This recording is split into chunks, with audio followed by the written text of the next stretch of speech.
Hello, everybody, and welcome to our weekly Dungeons & Dragons 5th Edition online role-playing adventures. We live stream our sessions Friday evenings, sometimes Sunday. You can keep up with our adventures on YouTube, as well as catch weekly recaps on RogueWatson.com. I am Chris, your Dungeon Master, and I am joined by our awesome players. Eric playing Kazan, the half-elf Warlock Paladin. Hello, Eric. Hello. Reese playing Tim, the Warforged Cleric Fighter. Hello, Reese. Hello. Heather playing Bryces, the Tiefling Sorcerer. Hello, Heather. Hello. Rochelle playing Corinne, the Blue Dragonborn Sorcerer. Hello, Rochelle. Hello. And Raymond playing Halfred, the Halfling Ranger. Hello, Raymond. Hello. I take that the screen changing as a hello. We use Roll20.net for our tabletop campaign and video chat, and I am recording it all using Open Broadcaster software. Previously on Storm King's Thunder, the documents recovered from the Grand Dame proved doubly fruitful. The party gained the location of two important destinations: the Sculptor's Tower, the place where Tim was ripped from his body and forcibly transformed into a Warforged, and the Morkoth, a ship employed by the Kraken Society with schematics for giant chains, with the party hazarding this might be where King Hecaton was being held. Unfortunately, the Morkoth was orbiting a cluster of islands called the Whalebones, hundreds of miles west of the Sword Coast. The Sculptor's Tower, meanwhile, was a 2-day hippogriff ride east of Everland. Given that they also saw several of Corinne's former clanspeople on a manifest of captured test subjects, they opted to teleport to Everland and head for the tower first. Before they left, Kazan got into some trouble while trying to purchase potions at a shop in Everland, and Bryces met with Thoglos, who wanted them to return the rest of his Yondala's delight. They agreed if Thoglos agreed to help ferry them across the water to the Morkoth, after they shut down the Warforged operation at the tower. Approaching the tower from the air easily got them over a 20-foot wall that surrounded it. There was no flat landing spot, however, and the grounds were patrolled by a pair of mechanical bird creatures with tank treads for legs. They spent a good deal of time formulating a plan of attack, using both a shock trap and webs, only to realize that these were little more than guard dogs who were easily dispatched when surprised. Around the outside of the tower, they found 2 colored orbs, 2 empty pedestals, and a pair of riddles, one written in Giant and another in an unknown language. Halfred randomly placed an orb in each pedestal, and the stone walls slid open, revealing the entrance, along with another puzzle plaque with markings they did not know the meaning of. Inside the tower were rows of humanoid statues with agonizing expressions frozen on their faces. A pair of metallic dragon-like creatures shaped like giant crossbows pointed their bolts at them, but they didn't make a move until Tim strode further into the chamber, seeing if anything or anyone would recognize him. A pair of braziers lit up at their approach, and a satyr appeared in a nearby teleportation circle inscribed with runes. The satyr was not terribly happy to see them, and demanded to know why they were there. After Tim and Kazan gave 2 very different answers simultaneously, the satyr disappeared, reappearing moments later to reveal its master had need of Tim, but had no use for the rest of them. It summoned the guards, and the frozen statue suddenly animated and attacked. Thankfully, only one of the statues was able to surprise them, dealing a serious blow to Kazan. The party quickly followed up by downing the satyr, including a flying harpoon grab move from Halfred. Both sorcerers were able to decimate an entire row of statues and bolters, while the melee attackers could wrap up the rest, though a final explosive blast from each bolter proved painful for all and had killed the satyr. Bryces checked the teleportation circle and was able to activate it. She zipped around to several different rooms throughout the tower, seeing a large 4-armed mechanical skeleton creature, an army of Warforged, and a library of metal mages. She retreated quickly, and before anyone could ask what she had seen, she quickly defaced and shut down that end of the teleporter. From there, the only path led to the west. Hallways led west on either side of the teleporter. Both contained some kind of beam that leached the souls of passerbys, though Halfred and Kazan were able to resist it. Beyond that lay another riddle puzzle with more pedestals and orbs. And that is where you are currently.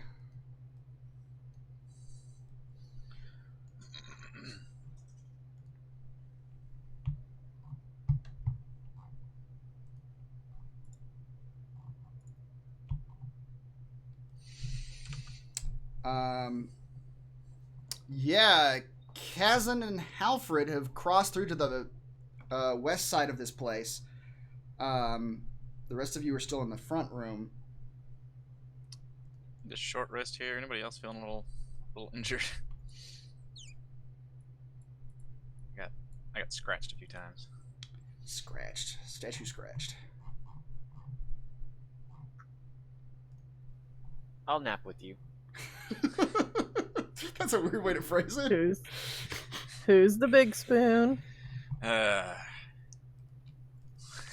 the halfling being the big spoon is funnier, so let's go with that.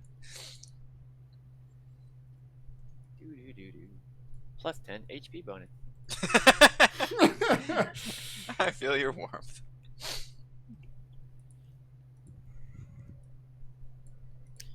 Guys, can you get the orbs and bring them back here? There's more pedestals to put them on.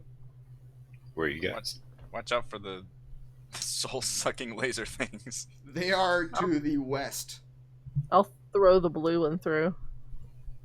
Alright. We got it. Clink. Yeah. What? Right in Kazin's face. It's behind Kaz. Kaz has it. No, you How big are these things? took it, didn't you? They're about 2 feet across. Alright. They're very light, however. Here comes the white one. Was there Throwing it. puzzle instructions on this one? Throw it through. Okay. Throw it through right here. You look at the wall, Kazan, and to the inscribed along the wall to the west of where you are. Tim, you pass through that hallway. Interrupting him looking at the thing. And the room fills with that purple The soul-sucking energy. thing I mentioned. It flows through your body, and Tim, you feel a warmth come from it, and it seems to do no damage to you at all. In fact, you feel He has no soul! In fact, you feel a little stronger. Hey, I thought he did have a soul. Apparently not. Suckers. Can I just Misty Step and not have to go through that thing?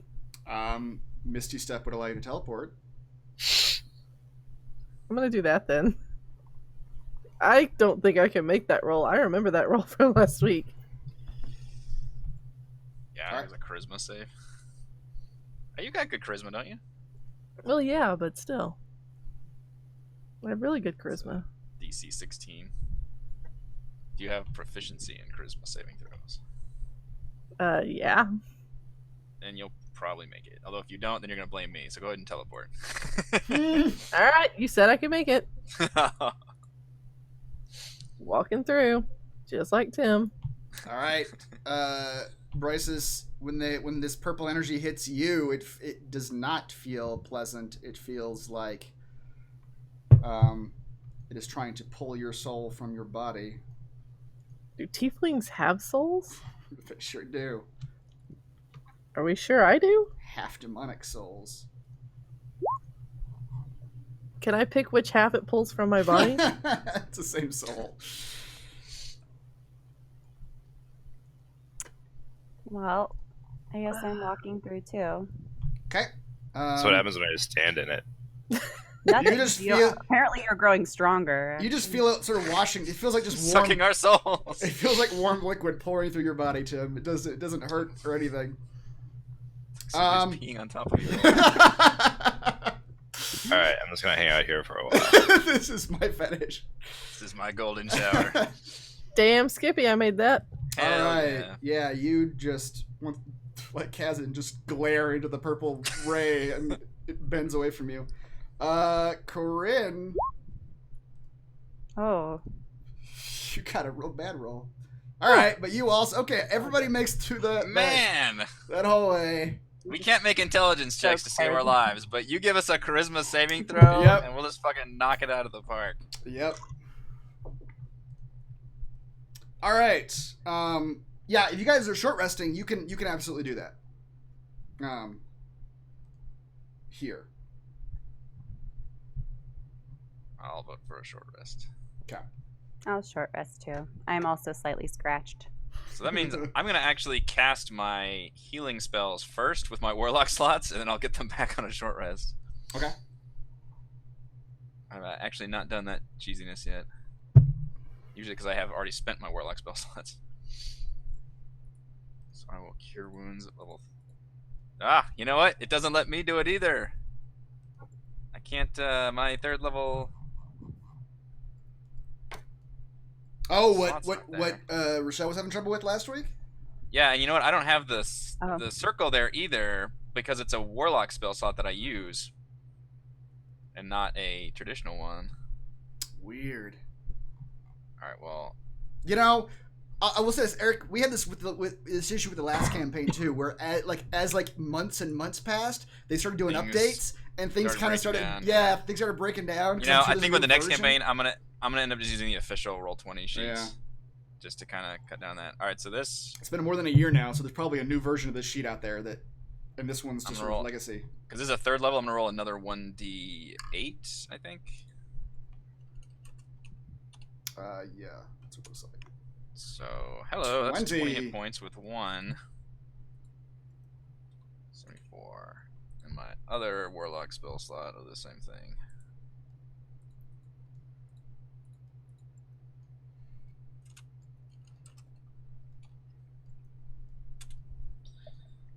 $21 puts me at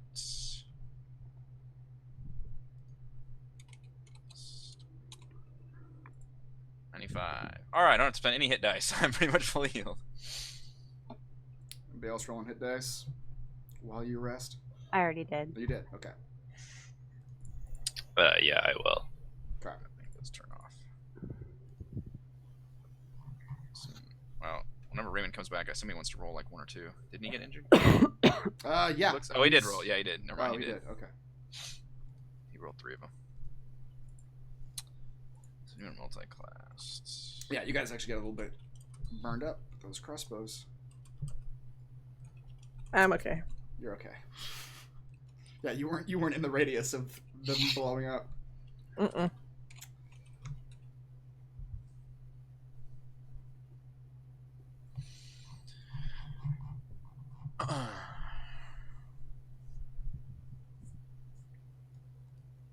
I assume everybody grabbed the orbs before we came over here.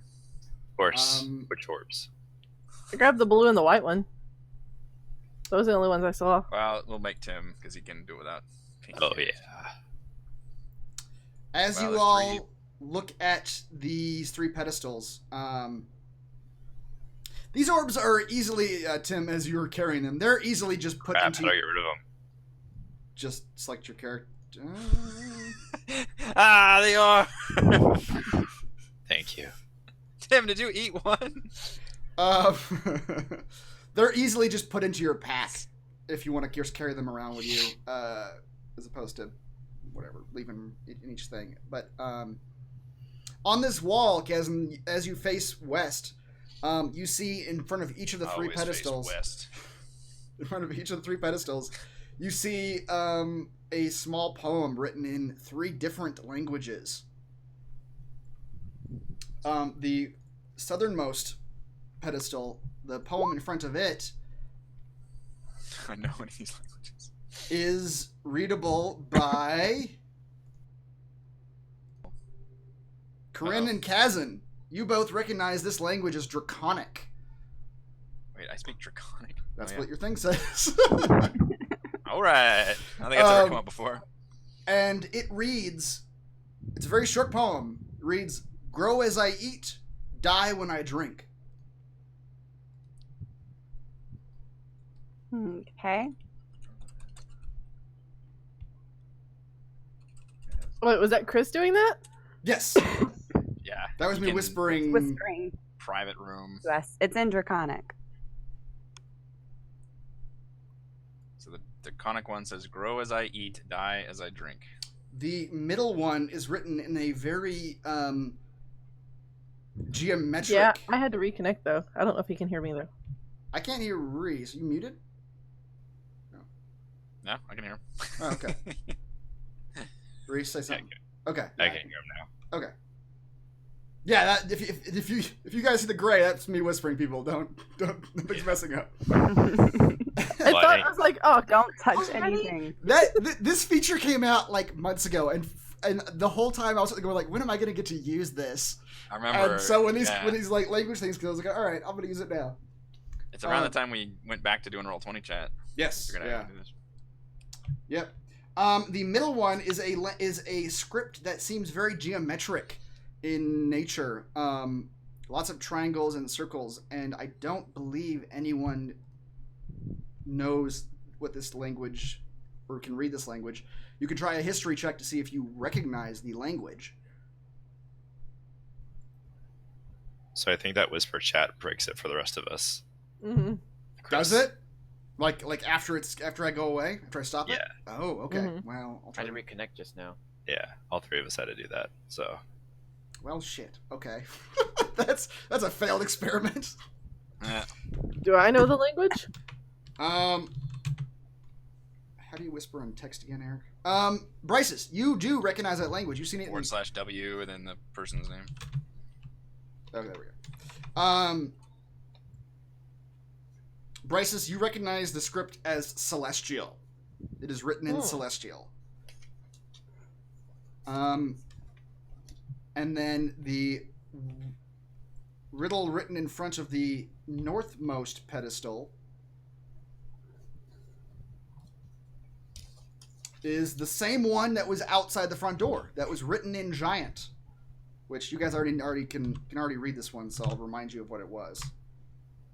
It reads, "By night arrive without being fetched, by day lost without being stolen."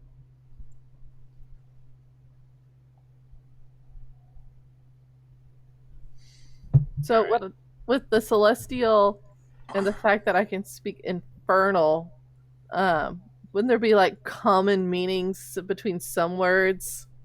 You know, demons, angels, kind of the same thing, but on opposite sides of the line. Roll an investigation check to see if you can glean anything based on your knowledge of infernal. I might know something. Hope y'all realize I'm not gonna be able to roll for shit later. Using up all the good karma. Yeah. Bryces, you're able to pick out two words that seem kind of similar to the infernal script. Mm-hmm. The word sky, which is in the first line of this riddle, and then there's 4 lines of this riddle, and then in the third line, you can tell the word pieces. But that is all that you can identify from that script. Yeah, it's worth a try. Which ones were the orbs outside? Green and yellow. And one of the same poems was written outside on which pedestal? It was that one that by night arrive without being fetched. Yes, it was that one. And that is the one that you use the yellow globe on. So yellow is the moon and not white?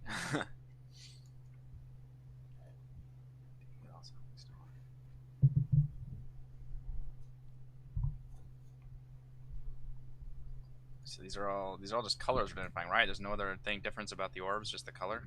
As far as you can tell, the orbs are just colored. And there's just these 4.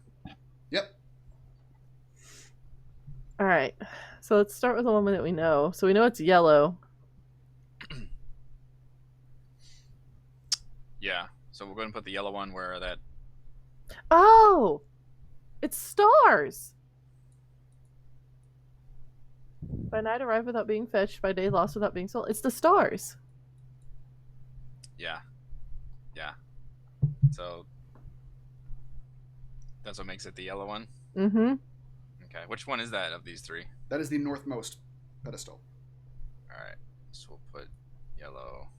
Yeah, there. Alright, the center one is the one that I got sky and pieces out of. Okay. And then you and Corinne are the only ones who know the bottom one. Grow as I eat, die as I drink. Yeah.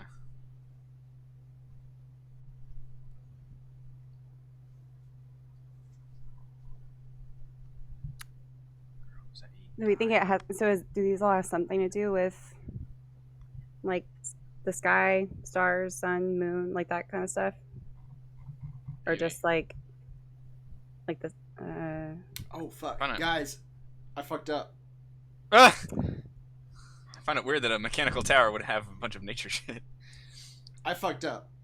Hold on. We've seen beyond the veil of the Matrix. The blue orb magically transforms into a red orb before your eyes. Ooh. Fire. It's fire. Fire. Grow as I eat, die as I drink. It's red. Mhm. That's red. Fire. There you go. Okay. Nice. So that's the bottom one. Which I hope I didn't give away by changing. Well, that was helpful that it suddenly changed to red as we were thinking about it. Yeah. Yeah, that's what made me realize I had the wrong That was very orb helpful. on the map too. Yeah.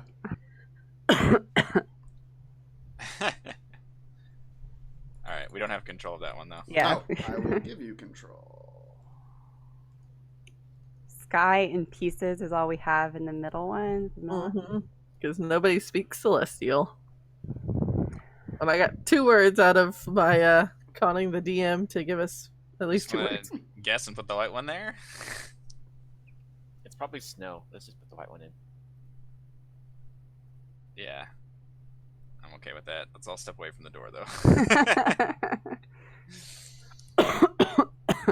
Man, so many nice rugs in here. It's a rug merchant. Use your mage hand, Bryce. Well, okay.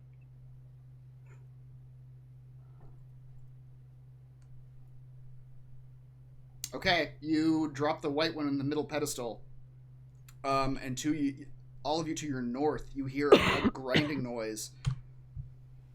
Kazan, you look to your left, and the wall is moving. It's like melding into the walls on either side, revealing an opening.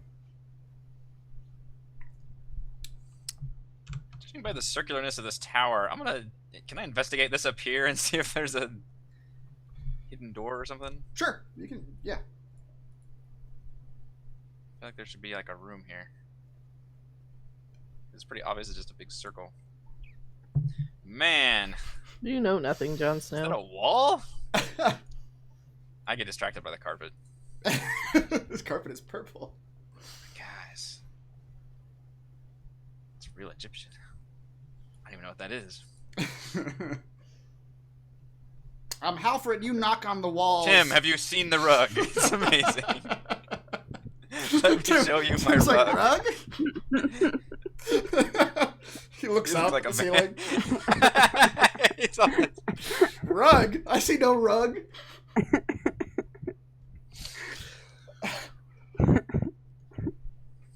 Halfred, you knock on the walls a bit and sort of put your hands on them, but as you sort of tap along them and feel along them, it does feel like they are like solid. You can't identify anything that doesn't sound hollow to you. It seems like just solid stone. You suspect it might just be certain sections are pure stone going up. Just making sure. Yep. And All right, how do we want to do the stairs business? Bryce, is there any intel you can give us about what we're about to see? Bad. It's all bad. Probably could have assumed that. I'm not going anywhere near the front. No. Tim, they don't kill you on sight at least, so why don't we put you in front? I'd probably put you in front anyway, but that's just a nice way of having it make sense this time. This goes up? it does. It's a staircase that curves upward. Shall ascend.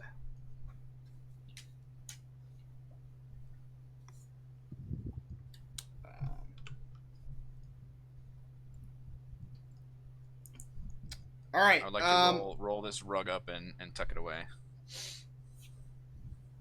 Okay. Next to my other wolf flow rug. What I have, rug? I have a monastery to furnish. It's gonna be all of It's it. very heavy. Leave it propped against the wall. We'll grab it when we're on the way out. Sure. Okay. Tim, you begin ascending the stairs. As you ascend the stairs, are you all just following after him, or are you literally I sending guess, him up? do we think we need those orbs again for future puzzles, or I guess we can just grab them? It couldn't hurt to just grab them. Because the doors don't close when we take the orbs off, right? No, they don't. Okay. As you all are entering this door, Kazan, you saw the stone doors slide to the side, and as it does, you see Your death. another plaque similar to the one that was out front, with colors and arrows. This plaque looks like this. Wait, what the hell do these plaques mean? What does the plaque outside say? I don't. The plaque outside was. I'll move this one Do we aside. have that in our journal somewhere? You do. This is what the plaque outside said. What the hell? If you go to player handouts, they are just labeled as plaque at the bottom.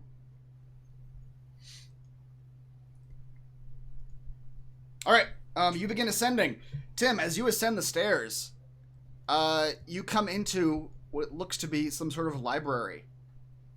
Oh, that's bad. There are bookshelves lining the walls, and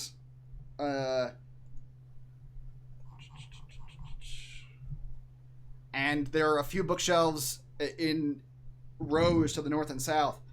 Tim, Sounds alright so far. as you come in, you see a number of Warforged mages, similar to the ones you have fought previously. They're all He just turns around and has that expression of like, ah! They are all just studiously hunched over tables and benches, writing and reading, and they don't seem to notice your presence at all, Tim. In the middle of the room, however, is an 8-foot-tall, fully metal Warforged. You recognize that you fought one of these in the forest, where your cabin was. And as you all come up behind him, you all see it as well. Bad. Bryce, bad, you bad, recognize this Warforged is the one that tried to pummel you when you were jumping around. Mm-hmm. Yep, it's bad. Scroll to the bottom. Ooh, a blue orb. wait, didn't we have a blue orb? No, you didn't. Oh, You didn't have a blue orb. He's standing in front of a.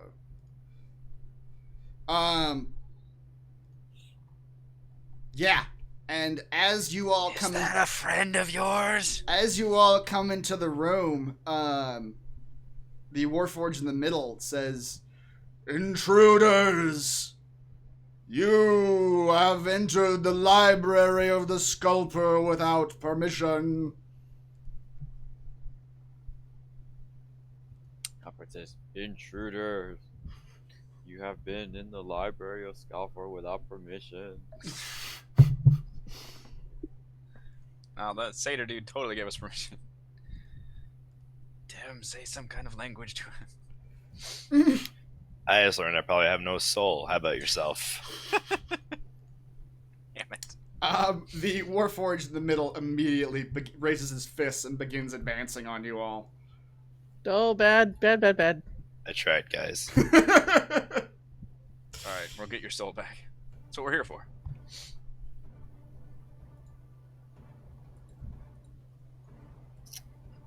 Nice advantage roll. Boy, we are hopelessly average. Hey, we go.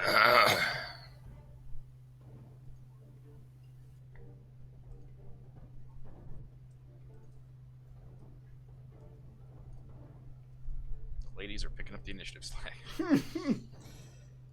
Yeah. Except they're in the back. Yeah, thank you for the DM for putting us all in the appropriate I information order here. I assume you guys are going up in a certain order. You're not putting your mages in the Probably. front.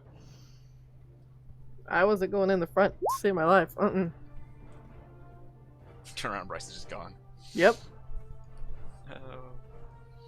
All right. As this big old Warforged guardian raises his fists, Corinne, you are first. Wow, you actually shit the bed on initiative, didn't you? Kind of. Took so far.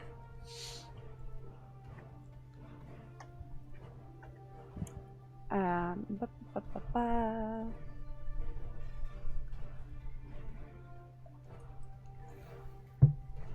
I am going to, let's see, oh yeah, so we're all, okay. Yeah, we got plenty of time. So I'm going to cast haste with my twinned spell on myself and Halfred.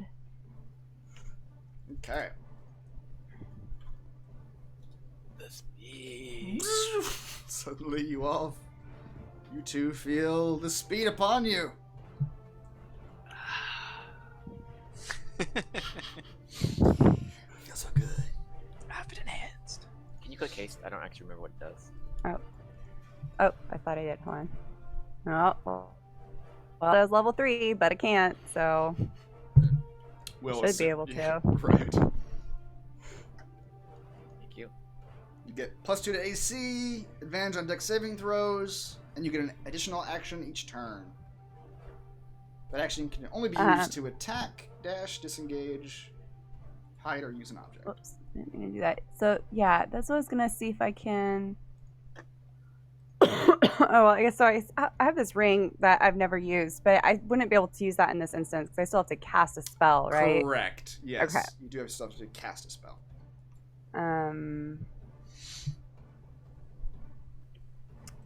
Okay. You can use I'm cantrips. That is As an something- Oh, Right? I can use cantrip. Yeah. I don't know. I think Okay. I'm pretty sure that's the rule. Yeah, you just can't use any like spell slot spells as your extra action. But you can use a cantrip. Okay, then I'll cast Ray of Frost, which I haven't used since like the first or second session. Oops, sorry, didn't mean to hit it again. Against the guardian in the middle, I assume. Yeah, that's all I can see. Oh, right, okay. 15 does not hit. It bounces off of the metal of this giant warforged. Barisis. Alright. Gonna heighten spell a fireball right in the middle of the room because I already measured it and there's plenty of space and I'm not gonna burn anybody. All those books. There are a lot of books here. It's a library. Well, they're all going to burn. Okay. Because no. So much. They're knowledge. bad things. They're very bad things. Somewhere Talus is vomiting.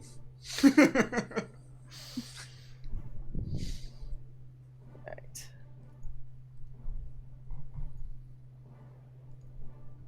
So give the big warforged guy disadvantage for my heightened spell Were you? on his saving throw. One more higher. Is that what you want? One more higher? Try to get. Yeah. Get the big guy and 2 mages. that the best way? Okay. Yep. Yeah, and then he has disadvantage. Which one has disadvantage? The big guy.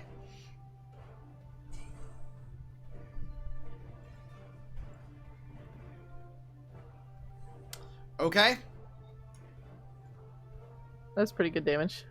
Yeah. All of us have to like duck simultaneously as this fireball comes hurtling. You back. guys, both of your heads, a ray of frost goes like arcing over all of your heads, and then a fireball comes flying over your head. Oh god. You just got I like. hate being in front of the sorcerer so much. All right, the Warforged Guardian with disadvantage will roll his Dex saving throw, which ain't great already. He rolled 15s Yay. both times. Huh. All right, and then the 2 mages at the top, who I will say, up until this point, had not acknowledged your presence. Even when this Warforged Guardian in the middle had come at you, these 2 were still just scribbling in notes and reading out of books, and they were seemed to be just studying stuff. But now they're being hit by a fireball. Oops. I mean, I was only really worried about the big guy. they probably weren't going to engage us friendly, I would assume. All Man, right. Dex is the way to go. Yeah, neither one of those guys. Everyone takes 45 fire damage. Boy, howdy. And I shall roll my 1d10.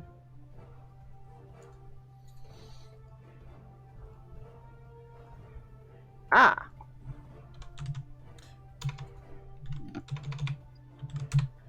All right, let's see. 45 for everybody, huh? Mm-hmm. You get 45 damage. And you get 45 damage, and you get 45 damage. All right, both the mages look severely damaged at this point.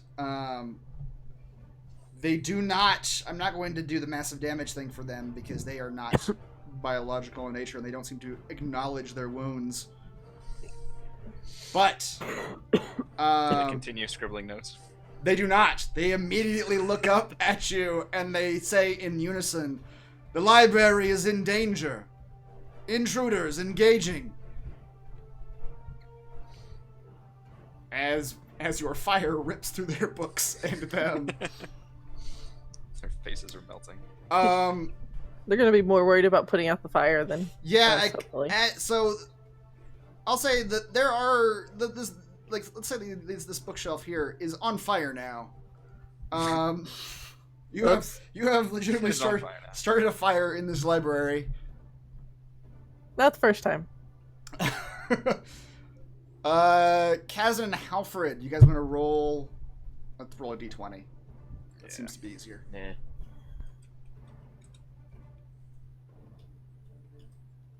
Beat that.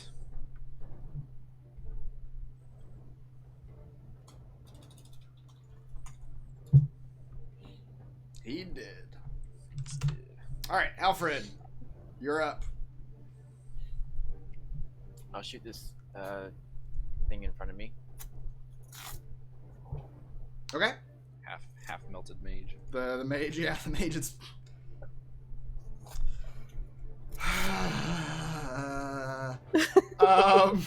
Jesus.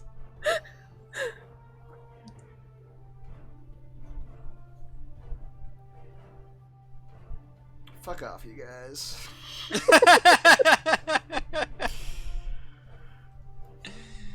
All right. This is just going to end the session right now. Alfred, you Okay, just. guys, I'm going home. From down the tower come 20 more mages. That's right. He's just gonna hit copy paste right now in front of me. From behind bookshelves. More mages. All of the books come to life to avenge them. Alfred, you put an arrow right into the eye of this Warforged, and he just goes straight down. Alright, next guy, back there. Yep. Clean it up. He's also hasted. He is also, yeah.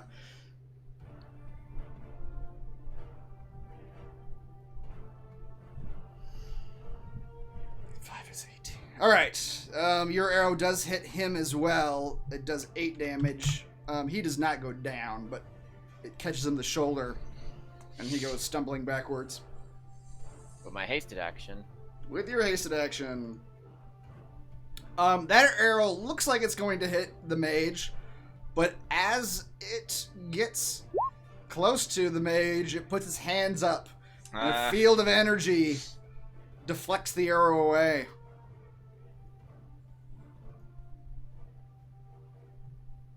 I'm gonna move here. Okay.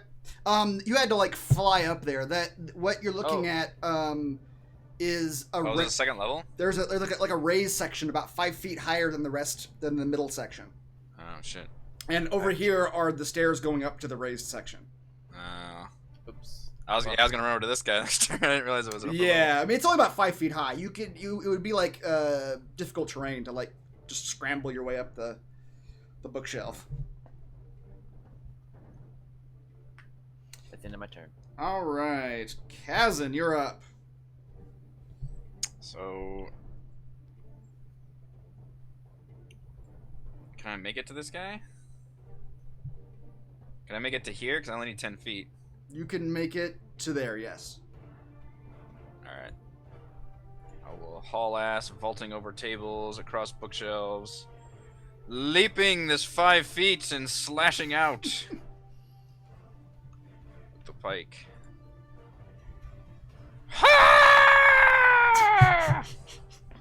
most manly of screams. Bryce just looks around the corner to see who kicked Kazan in the balls. Now I wish I would have done my hard rock bard because I would have had so much fun with that character. 26 hits for 12 damage. As you stab into him. Do I want to keep my reaction or no? Or did I keep my I didn't use my bonus action. That's alright, I'll do it. Reroll that.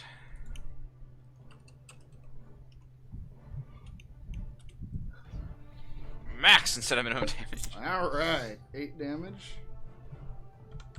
And then Also an extra hits. attack. Man, That's solid also, fucking hits. yeah, you guys are not. I rolled an missing- 18, a 19, and a 17. Jesus, yeah. Just tearing this guy up. Yep. He looks up from his scribble and he just finds me Yeah, just exactly. starving. He was only just now being aware of the action as he looks up to see you just leaping at him. They're just trying to write. Tim, you're up. Punishable by death. How does he look now? Who's that? How does he look? He looks all right. He got hit by a fireball, but he is a big metal man. Oh my. Is there any stone or dirt nearby? The ground is made of marble. Aw. That's stone, though. Is It marble not stone? I think marble is stone, right? Like. I mean, almost everything can be probably stone.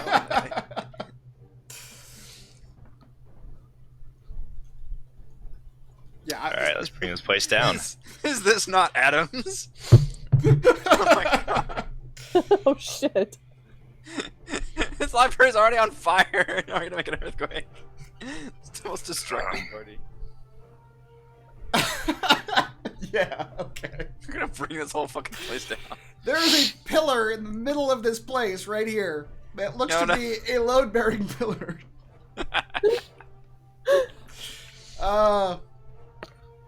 We'll just kill whoever finds their way out of the rubble. No one else is in range, right? Halfred's not within Oh, I didn't even check. What is the range? 15 feet, I think, right? Lord. Halfred's, Okay, I'm good. Halfred's in range. Do you want to...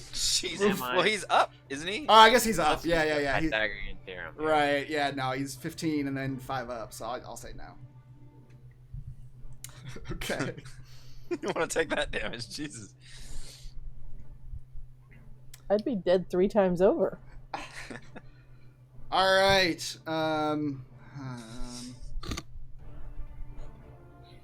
Tim is just Thor now. All right, 75 damage. You plow into this thing. Just the marble underneath his feet just explodes, and so does the pillar right next to you. Where is your soul? And I must eat it. And his form is dented and bent now, but he is still standing. Wow. It can't be much standing for much longer, though. Fucking Thor versus Hulk right here. All right. Hold up, how oh. much is it like he's standing? It's hard to say with On a a scale from 0 to his maximum hit points, He what is- would you say? He is very beefy, but he looks fairly damaged. Fairly damaged? He's taking over 100 hit points. I feel like you guys really want me to quantify these phrases. Like, I want 0 to 10%. Look, I on want- this chart of sad faces, how sad is his face?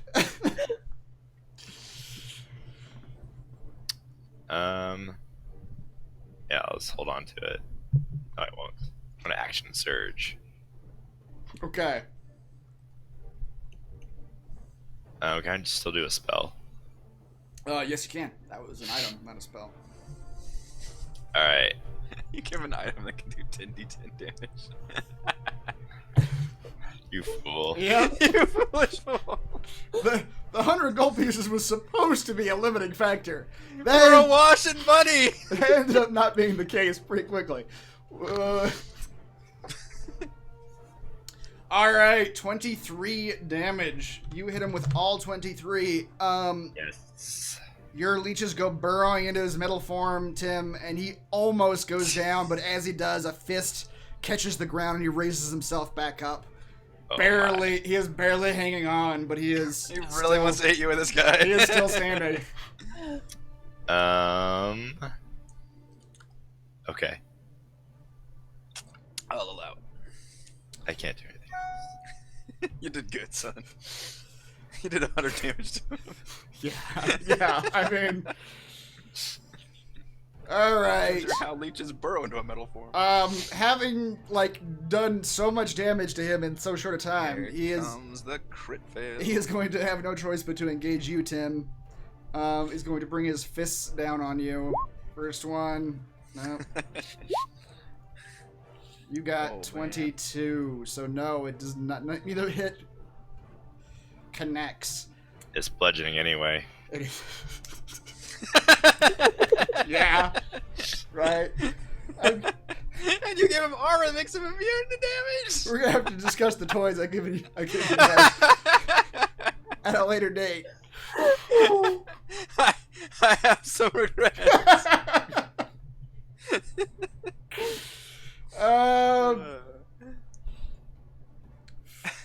Yeah, okay, he's not gonna move. Okay, and then the mage's turn. There are 2 mages left alive.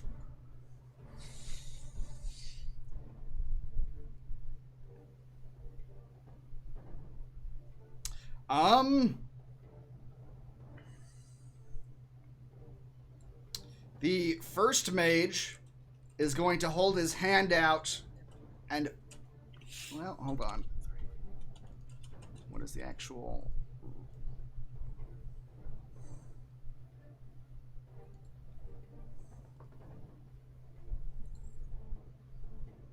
Okay, the first one of the north is going to put his hands up, and you see just energy begin gathering at his hand. Storm, lightning, cloud energy, and he puts it down, and from him, a wave explodes outward that catches Tim, Halfred, and Brysus. That one's still alive? Damn.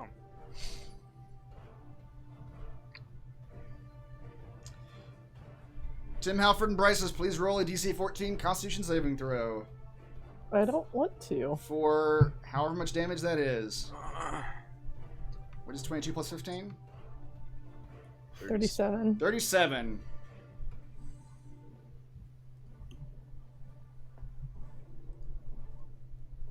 What the hell? What? Alfred, what are you doing? What are you doing? I don't know. You've destroyed our satellite! What? It just What? goes insane and shoots 1,000 arrows! That's his reaction. Just arrows begin exploding from his He body. just brought up like a crate of all of his arrows, and the destructive wave blows it up. Shoots arrows everywhere, like fireworks. What happened? A book on my desk actually hit the enter key. Turns your bow into an assault rifle. Wow. That's some really good hits, too. 28, Look at that. Holy crap. 31, 32. All the way to the top. All right. Until I'm hasted. You really did fuck up the show. No, it's still there. It's like the top 25%. Yep. point. Okay. I don't even want to know. He totally missed his saving throw, by the way. He did. Okay. Come on. Wait. I still have a chance. I just gotta find it. Oh, there it is. A 6.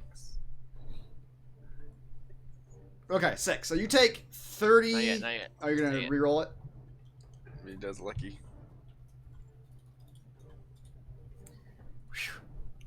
Okay. So all of you take 18 damage. 66 arrows went flying.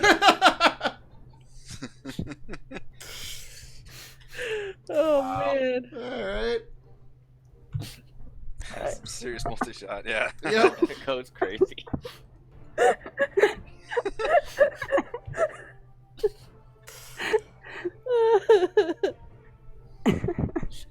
drugs. I He is can't. hasted. I can't handle my haste. I don't feel good anymore. Well, here's a question. Does that count for my reaction to go off? How does that? What is? I know what you're talking about. How does that read? Anytime you take damage, or is it specifically an attack that's targeting you? The reaction which you take in response to being damaged by a creature within 60 feet that you can see. That counts as you being damaged by a creature. All right, his destructive wave blows through all three of you, damaging you three for 18 damage apiece. And as that wave finishes, a lance of flame hits him, and he is burned alive. His wood form. The saving throw doesn't matter. He would have died either way. It goes poof. Yep. And he is dead.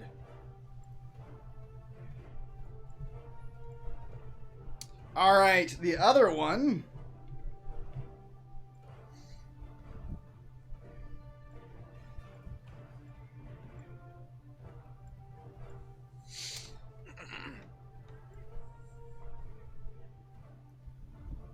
Is going to... What is this radius here?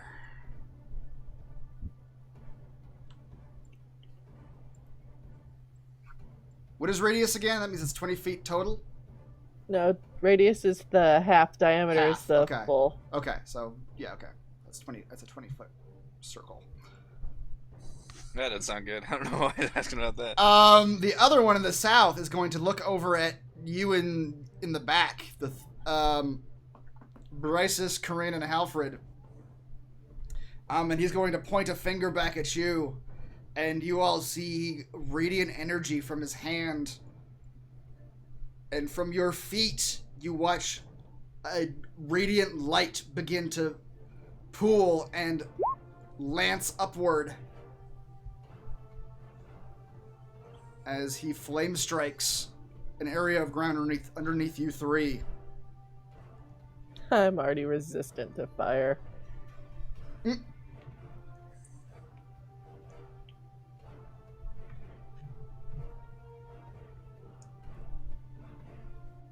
Nine. Let's get all the AoE attacks. Not afraid you have advantage. I do. All right. Dexterity. Okay, Okay. so yeah. I take half of the half for fire. Okay, so yeah, you take. What is half of that half? 2. 2 fire Yeah. damage, and then half of the radiant, so 9. That's 11 damage for you. And for you, Oh, wow. other two, that is 13 damage. Oh, what side? Corinne, we roll a Constitution saving throw for your to maintain concentration on your haste. Oh, I forgot about that. It's 10 or half the damage, which would be Oh. 10 in this case. 8. No, the flame strike knocks you out of your concentration. And your haste falls away. Oh, that's not the right one. Kill Alfred. No. Alfred Arrows dies. came back for Alfred him. dies as the haste goes away. I needed those drugs. All right, back up to the top. Corinne, your turn.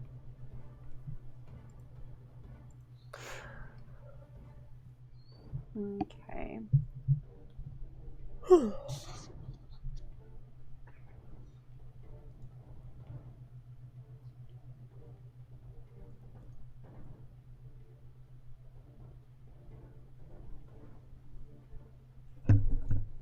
So there's this large fellow in the middle, and then this guy over here still.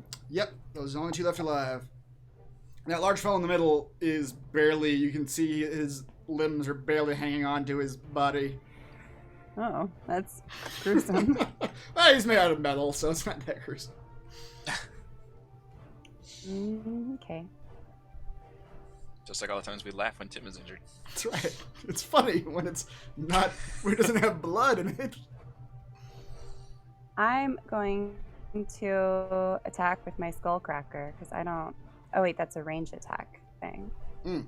Wait, hold on. What is my range on that? Like, I forget what the range of a sling is. Don't 20-40 know. or 30-60, something like that. You're definitely in range. I don't have it in there. I For can some look it reason. up. Okay, well I'm gonna stand back here. Well, I'm gonna attack with that because I never used that, and it's I get an extra 1d4 bludgeoning damage per size category larger. Yeah. Okay, so that'd be an extra 1d4. 30, 20, yeah, from 30 feet. You also, I believe... Oh, you did move, though. We're taking actions. Okay, yeah. A 15 does not hit, however. The hard metal of this creature deflects your attack.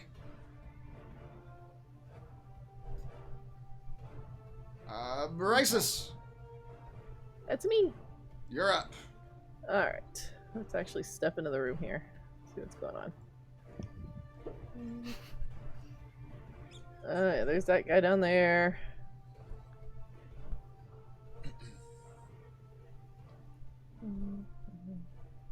Oh, is he up the stairs?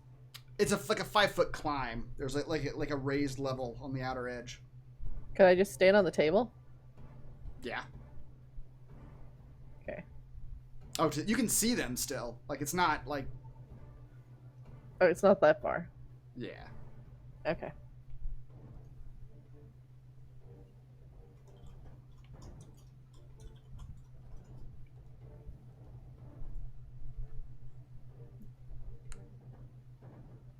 We'll just throw this at that guy. Magic missile. All right, for 11, that does hit. As the missiles plow into him. However, he is going to, as your magic missiles are beginning to leave your fingers, he is going to wave his hands in front of him, and your magic missiles are going to fade away as he counterspells them. Oh, you just ticked off the wrong sorcerer. Alfred, you're up. Does he not have shield? He does. I suppose he could have used that too. Could have He's got saved a both. slot. No, shield he's- doesn't protect against magic missile. I think it just It does. instantaneously. Yeah. Oh yeah, no wait, it Yeah, does. Yeah, and you magic take missile. no damage from magic missile. Yeah. All right, Kazan, you got him. Give the DM a sporting chance. Hopefully. All right, let's aim for the machine in the middle.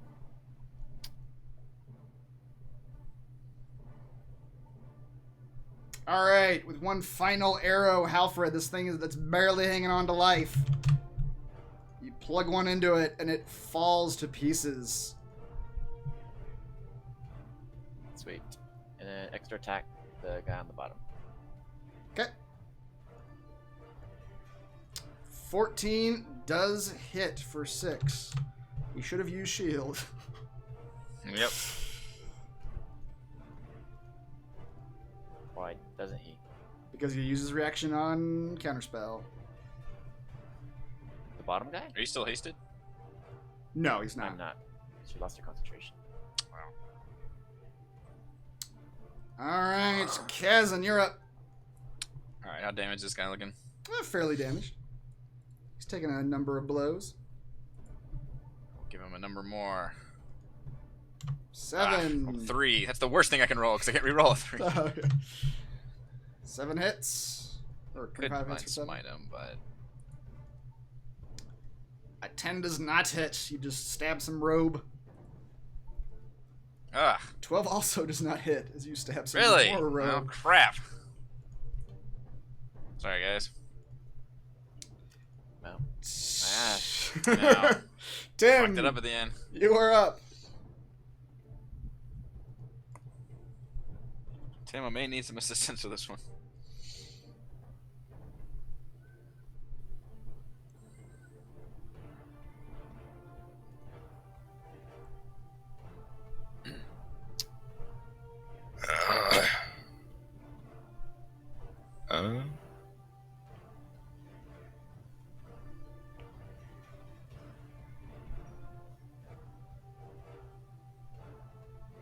Try to hold person on him.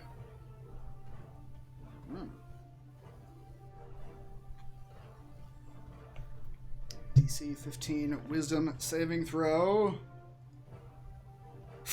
What? The mage looks at you and he says, "Welcome home, brother." Hi. I forgot I had an extra attack before. Oh well. I can't do anything else. Okay. The guardian is dead. This mage is going to put his hand in the air, and you see the same, or the very similar... You just don't care. That's right. The same thunder and necrotic damage forming around his hand, and he throws it into the ground as a destructive wave washes through Bryce's, Kazan, and Tim. God damn it. Wow.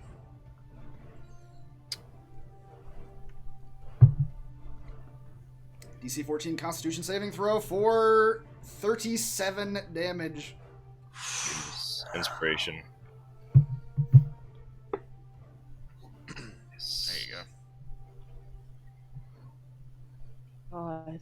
All right, all of you take 18 damage total. I have a cat mustache. If I hadn't made that, I would have gone straight down. No Constitution saving throw for me. How much damage? 18. As the I'm down to 16 hit points, by the way. The thunder boy. and necrotic washes over you. If only we had a healer. If only. All right. There's our tank and our main DPS now. Back up to Corinne. Who needs healing?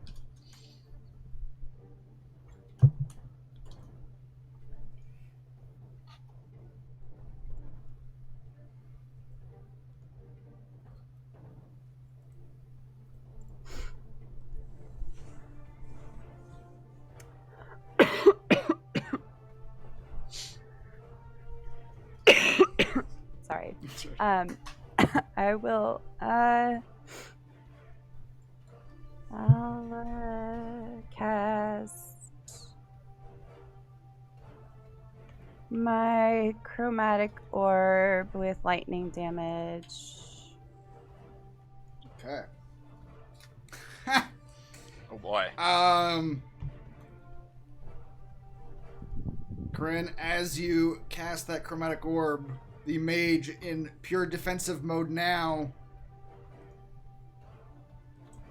is going to wave his hands in front of him, and your chromatic orb just fizzles out as it leaves your hand. God damn it. Hmm. Quick, counterspell is counterspell. The power is yours. Would that work? Can I do that? Yeah, It's worked before. it is. can. It has worked before. Yes. Everybody has one reaction. Yep. Everybody gets one.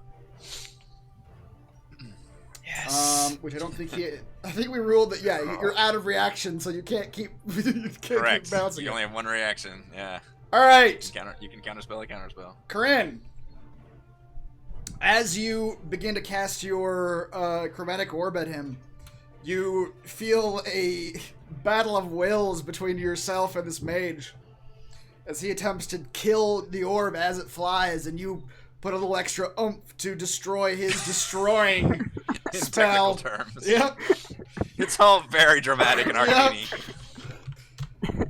And the orb finally pushes through his spell defense and plows into him, and he falls over dead. Hooray. What a dramatic ending. That's right. All right, and with that, there is No more battle. You all look to the north, and there's a bookshelf on fire over here. The room is very slowly filling with smoke as this bookshelf burns. I got nothing. Do you have any water spells?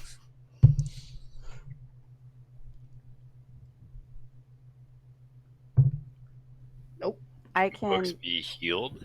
I heal you. How but- do we undestroy something? That's not what we do. All right, well, let's just be on a timer then. I can use creation to like douse. I don't know if I can make water, but I can douse like sand or something. You could I mean, certainly- make you could certainly, sand to douse yeah, it. you can certainly try that. What? Right what now, bookshelf? this one to Where's the the north bookshelf? here.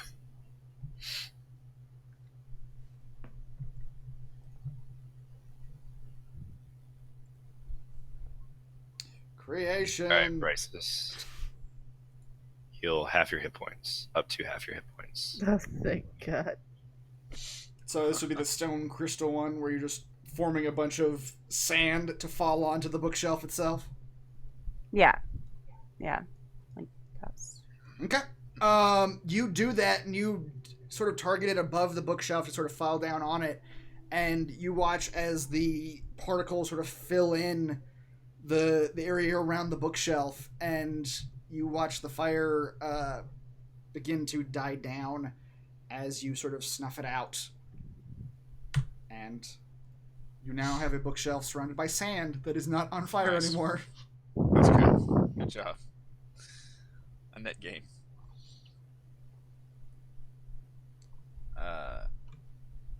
So we got more of the Orby pedestals. Yes, you see 4 pedestals at the end of this room. In front of each of the pedestals, there is a riddle inscribed on the ground. Halford and I were trying to bring the Orbeez with us. Oh, right. Yeah. I need to bring those up. But yes, you have them with you. Alright, I'm also gonna heal everyone after 10 minutes. 17 hit points. 17. Is it to everybody? Up to 6 Okay. Yeah. Yeah. So everybody gets 17. Do have a healer. It's fantastic.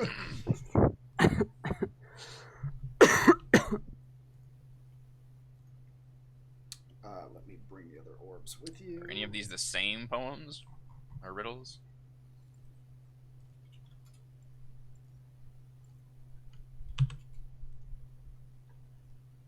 Hold on a second.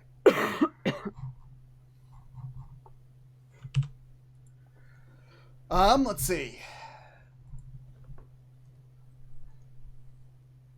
You do recognize 2 of them.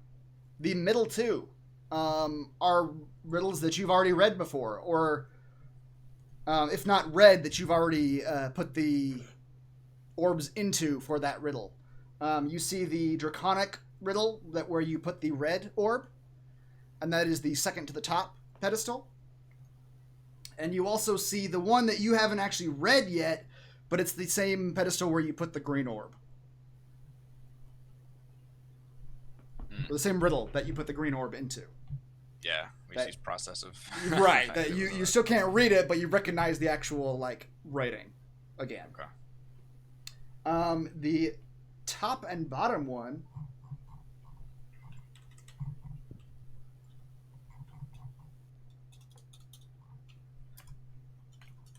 Must be white and blue.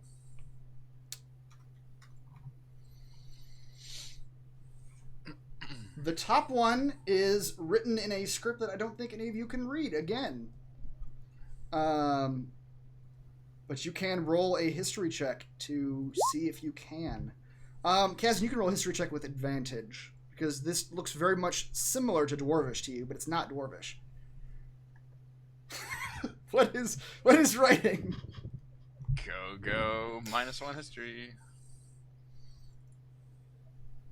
Gazin, you're able to identify the general origin of the language, if not identify any of it. You're able to recognize that this is Gnomish. Anyone speak Gnomish? Nope. Read it. Man, I should have taken that invocation. Lets me read anything.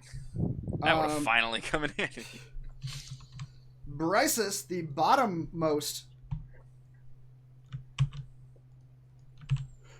poem, is one that you immediately identify as infernal script. And you Yay. can read it. And it reads as follows, which I think I whispered to you, but... Nope, we all see We it. can all see it. Well, all right. Well, / W and then click- Shadow. It's a shadow. I think because the top line whispered and the rest of the lines did not whisper. I think is what happened. Mhm. But it's 3 lines, the bottom 3. Yep, it's a shadow. We need a black orb. Is there a black orb? Halfred, The plat. What? as you walk around that pillar, you see embedded on the back of the pillar in the stone itself Oh. a small 2-foot wide orb that you can easily pry from the stone. Look what I found, guys. Look what I found. Huzzah. Excitedly. uh, Oh, shit. You all see a number scattered across these tables. You all see a number of writings and scrolls and just stuff. Tim, from where you're at, you can see on a table to your north. You see sitting on a table is a blue orb.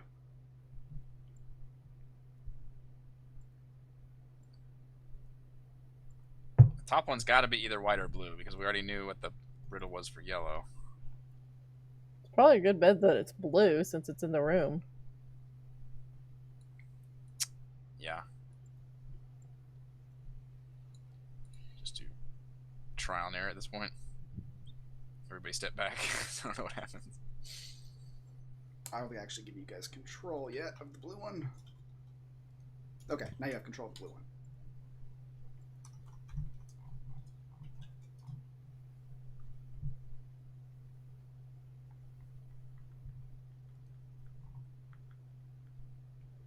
All right, as you put that one into the Back up.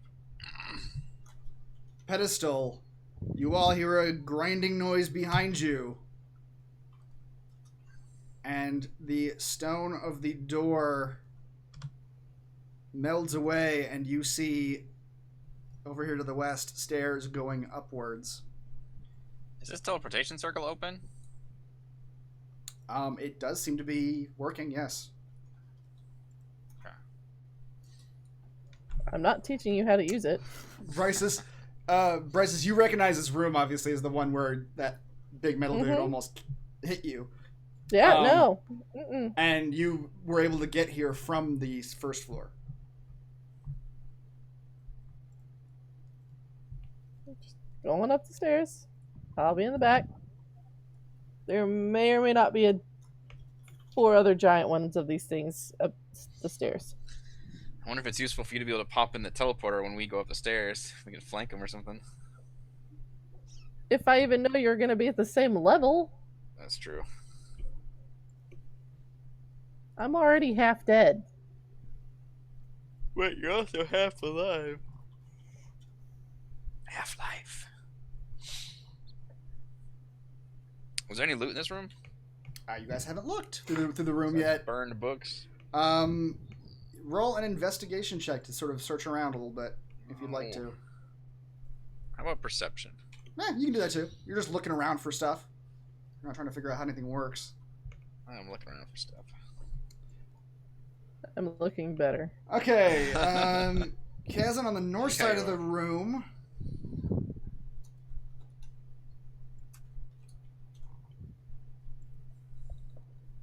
You begin looking about tables, and you see sitting on a table is a book that has been scribbled in. It looks to be a book about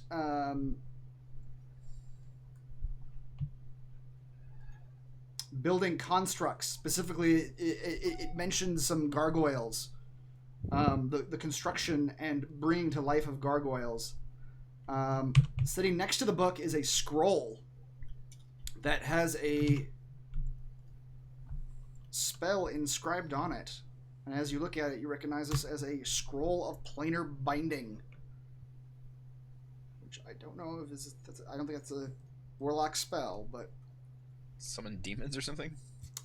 It's used to, I believe that spell is used to, like, hold them. Try it.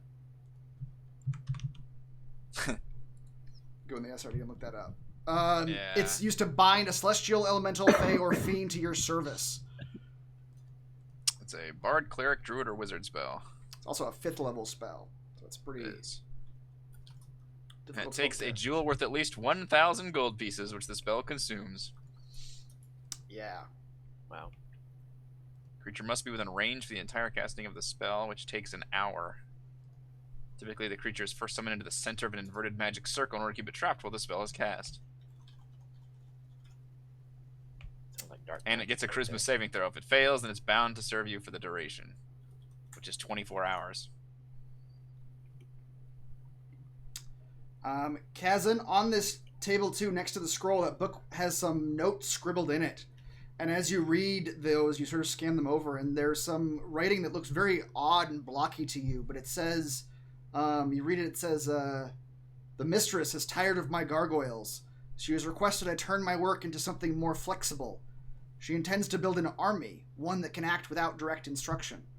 I have increased the rate of my experiments.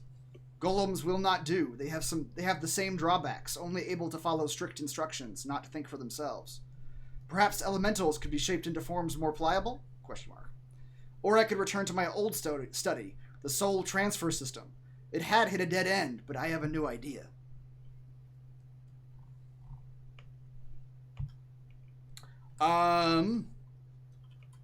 To the south, Brysis, you were looking around.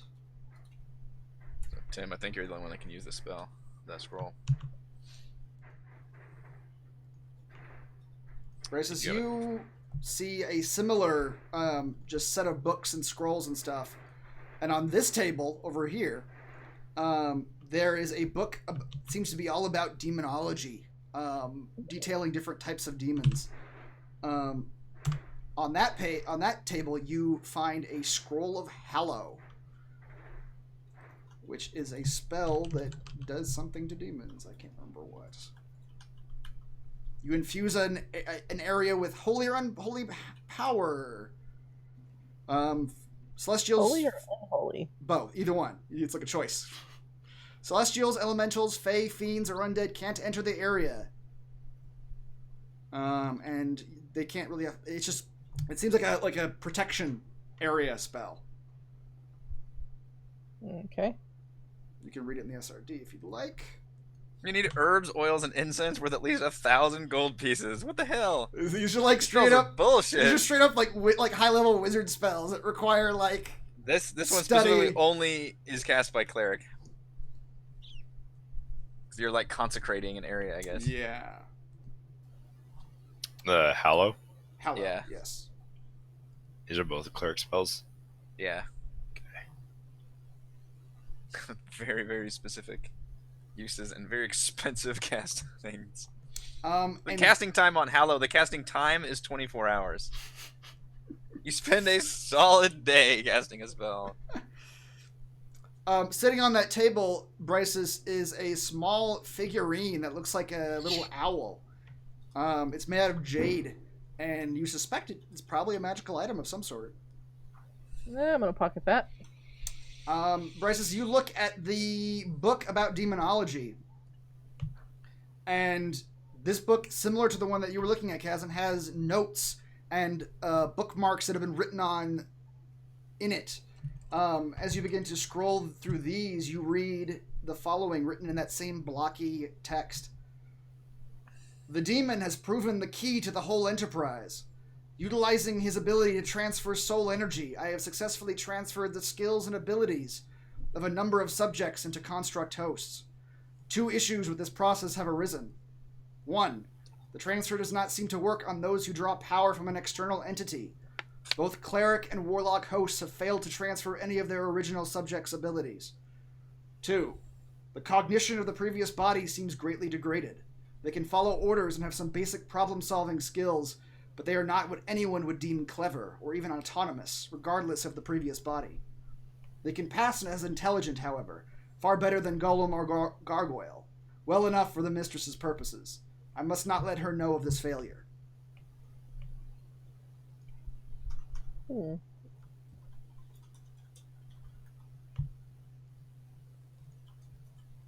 And that is all you find on that table. Any of these work as skill books for Tim? Any what? Any of these work as skill books for Tim? No. Any upgrades? Power upgrades. Chat was asking. She finds like various arms and just, I'm just gonna put new shit on my body. It's like getting skill points from reading a book. Yeah. Alright, that is all that you find in this room, and yeah, you are able to just walk to the next floor. That's cool. Lead us, Tim. That's what Even Alfred's more doing. dangerous room. Alright, you all begin to ascend the stairs. I'll bring the Orbeez with Okay. me. Just Nobody in wants to case. know what Alfred's doing? What is Alfred What doing? is, yeah, what He's carving graffiti into the table. Okay. Says Alfred was here. Spelled badly. Then Halfred's crossed out and says Wombat Man. That's right. Wombat Man was here. Should probably destroy this place after we're done with it. Alfred hears the word destroy, and he pulls out the Pull mechanical out the lighter. mechanical lighter. Light it all on fire. Alright, you all begin to ascend the stairs.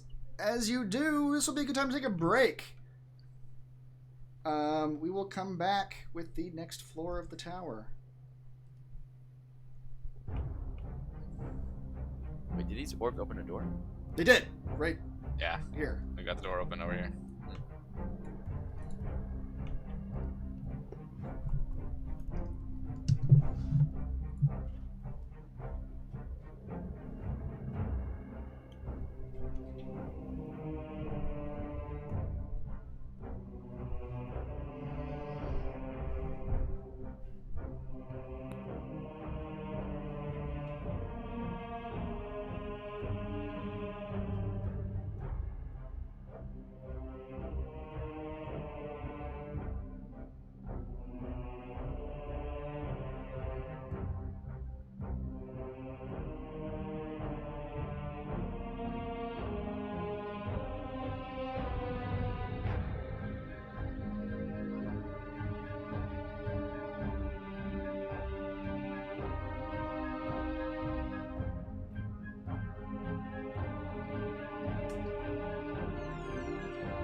coming back.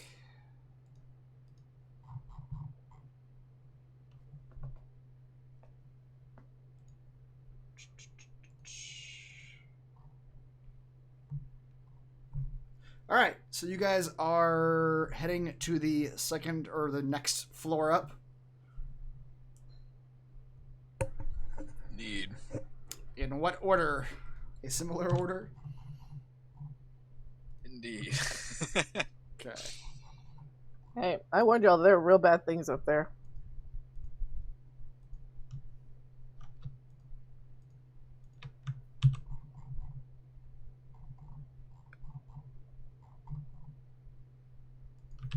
I'll go first.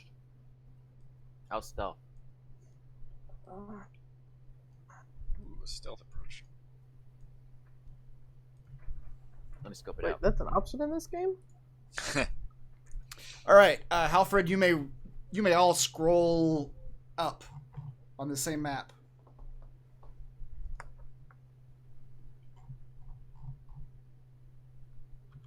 There's two of us. Yeah, not for long. Your old selves disappeared. No.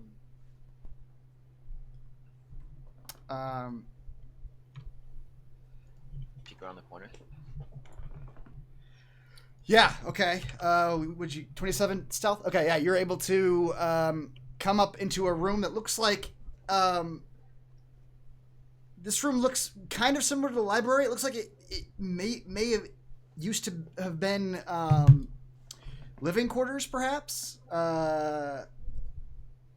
But everything is sort of stripped bare except for the once again the ornate rug, which those are everywhere. This rug.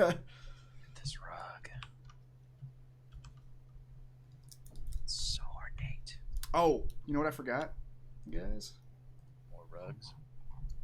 The plaque. The plaque. As that door opened from that last floor, a third plaque showed itself. I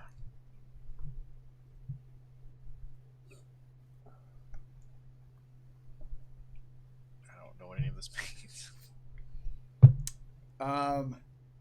Halfred, you are able to. You can move forward a little bit with that stealth roll. Alfred, as you turn the corner, you see what looks like another antechamber sort of room. At the far end of the room, you see what looked like a prison cell door. And it looks to be, it doesn't really fit the decor of the room. It seems to be just added into like the end of a hallway. A cell door has been affixed there. And through the cell door, you can see two people crammed into a very small looking room on the other side of the door. A blue dragonborn and an elf. They do not notice your presence yet. They will when I go. Caw. Are you saying Kaka to try to grab their attention? Yes. Okay. The only logical thing to do. Okay. The only logic. Yeah. How far are they? How far are they? They're about 25 feet. Caw. Halford, at that, the blue dragonborn who is closest to the cell doors does turn your direction, and he sees you, and he doesn't say anything aloud. He just sort of cocks an eyebrow at you, curiously. I think he's attracted to you. Aw. He doesn't say anything though. Dragonborn have eyebrows? They can cock their eyes. I don't know if they have eyebrows. Probably not. If it's got eyes, it can cock it. That's right. He does this motion with his hand. Okay.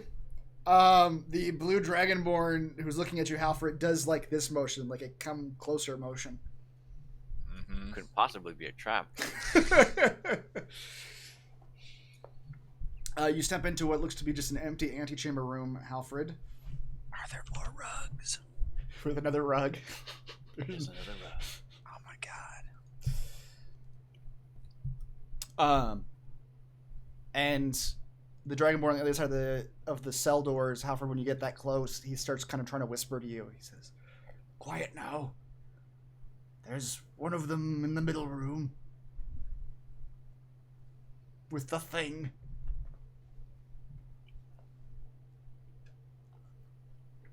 Is that all you can tell me? You're a rescue attempt, I hope." Do you have money? He pulls his pockets out. He says, "They took everything of ours, discarded it into the waste before they even brought us here." Is she single? Ooh. The one behind you. The elf behind him speaks up. "I'm a man."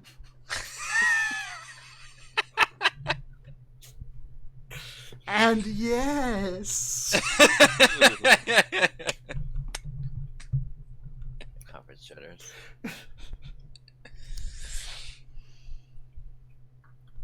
Where's the key? And no, I'm not doing this for you. Points to the elf. Are you sure? Says there's no key. The damned creature that owns this place has little.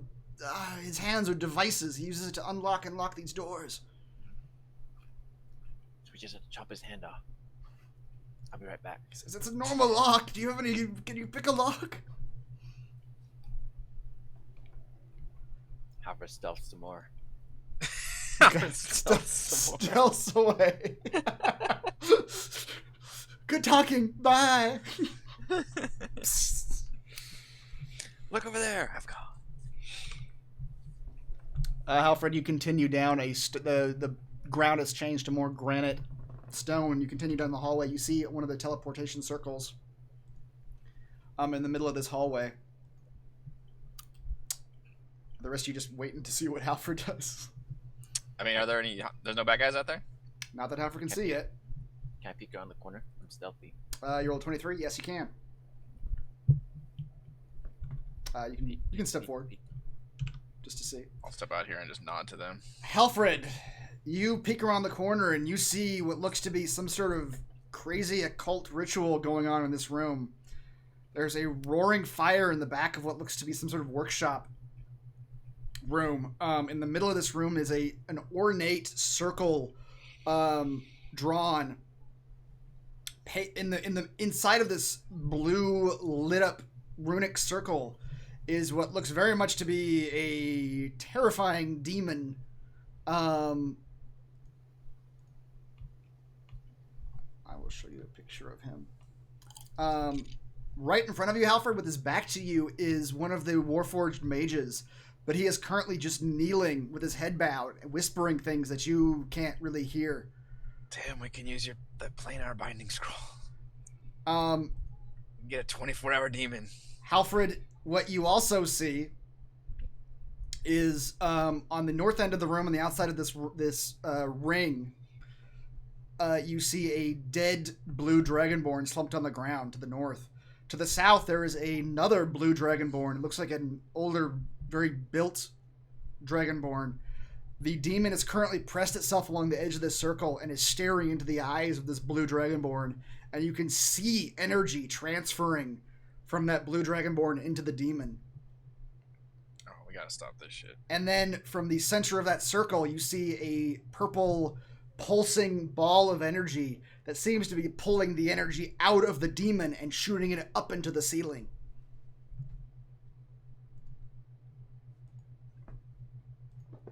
You're muted, dude. Sorry. Can you tell me the role of this mage again? He is currently knelt on the ground in front of you, just whispering things that you can't hear. I'm going to shoot him in the head. Ah! Okay. So for all we know, Halford just disappeared, right? Yes. Yep. Halford ran around the corner. Kazan, you come around. Kazan and Corinne, you come around the corner to see the same cell door that he saw right here. Corinne, you Did you see a halfling go this way?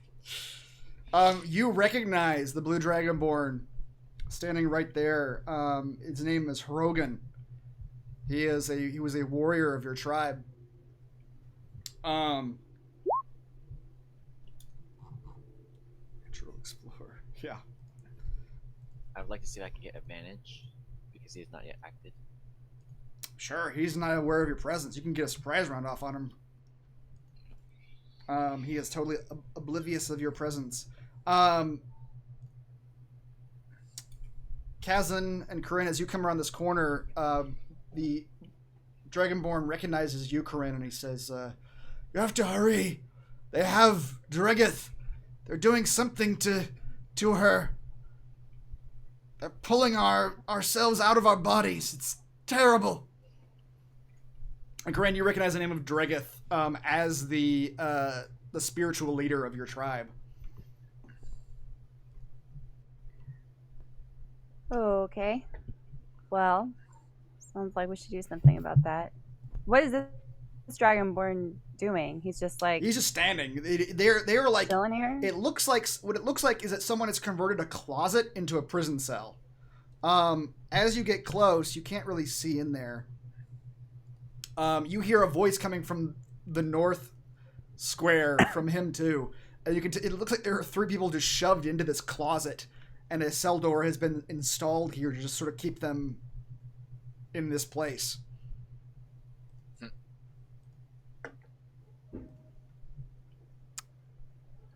Okay.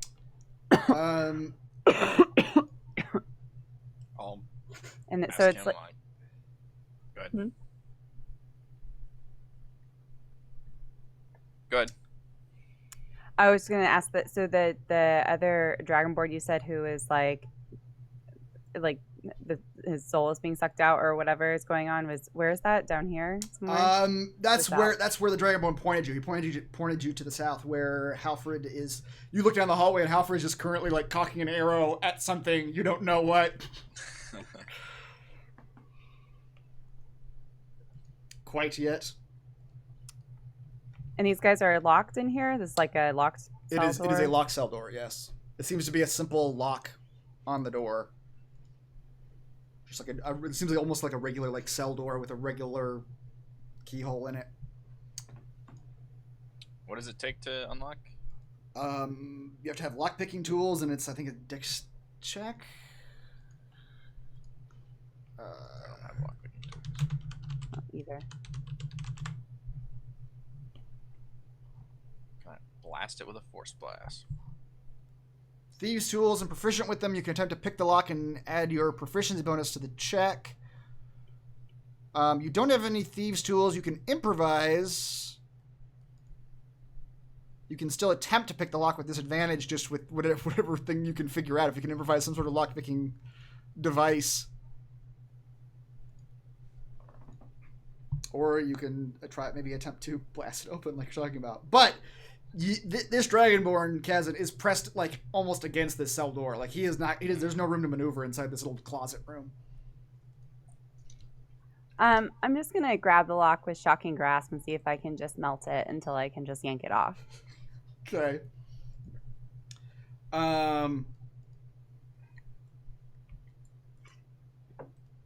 Corinne, you begin laying into that lock, and 27 for 15 damage. You see the metal. As you do that, the Dragonborn who's next to the door tries to like back up as much as he can as he sees you doing this. And you see the metal sort of start heating up as you do that. It might require some more attention, but it seems to be having an effect. At this point, I'm going to have you guys roll initiative because Halfred's about to start shit. Oh, Halfred.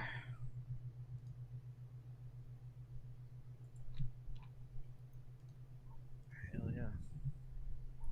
Look at them 18s. No one is aware of your presence quite yet, so no one's going to roll. I'm not going to have anybody roll initiative.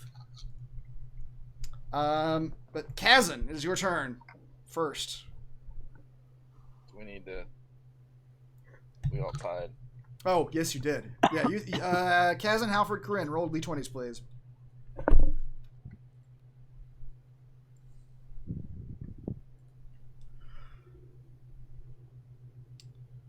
Okay, that's Halfred first.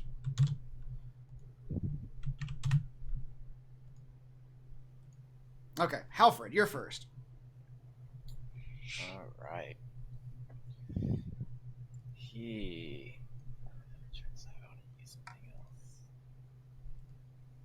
Nox has a special arrow in place for his first shot.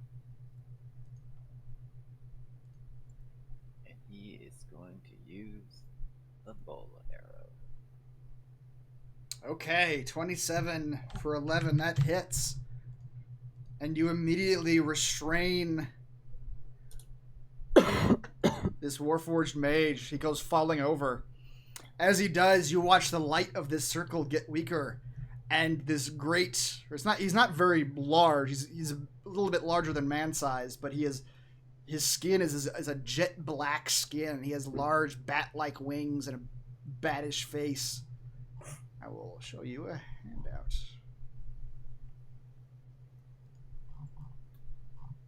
Does it look like there's a barrier around him, or? Yes, it looks like this circle is a straight-up barrier. Okay. And as you knock out the mage, you see the barrier lose a lot of its brightness. And immediately, the creature cocks his head and looks at you. And you hear a voice in your head, Halfred, that says, "Yes, free me." Oh, that was probably the wrong mage to kill. Kazan, you're up. Wait, I'm not done. Oh, you're not done? Okay. I have an extra attack.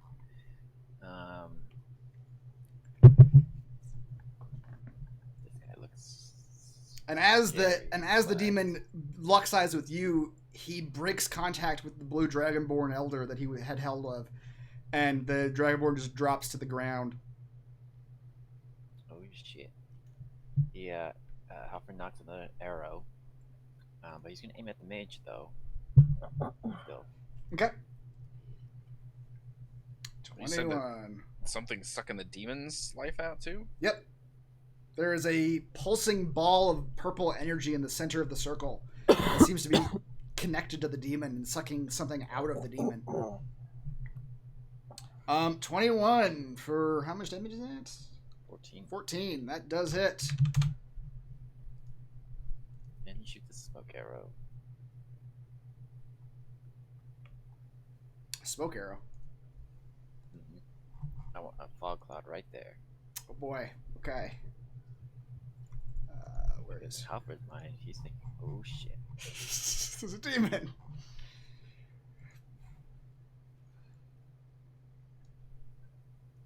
Please create a 30-foot diameter cloud. That didn't work. Basically fills the whole. There we go. And Halford just runs. 5, 15. Time to go. Not a bad idea. Just hold up here. Look of terror on Halford's face as he runs past Kazan.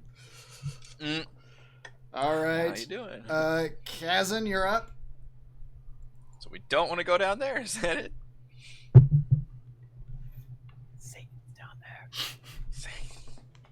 Nice, yeah. He describes this black, bat-like creature with 4 legs. Oh, I'm interested. I will stand here and just do my channel divinity.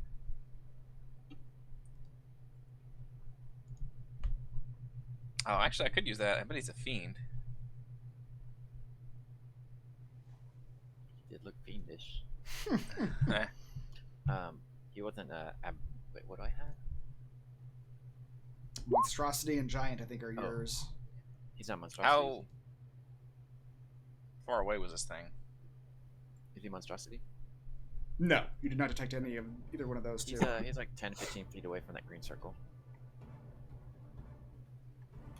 Go ahead, take a look. Oh, I have to be able to see or hear it though.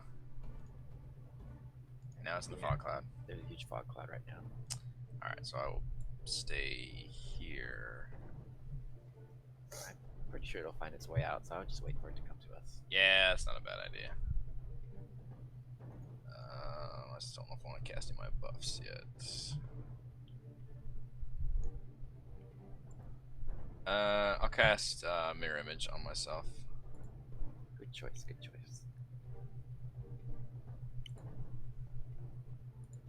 Okay. Corinne, you're up.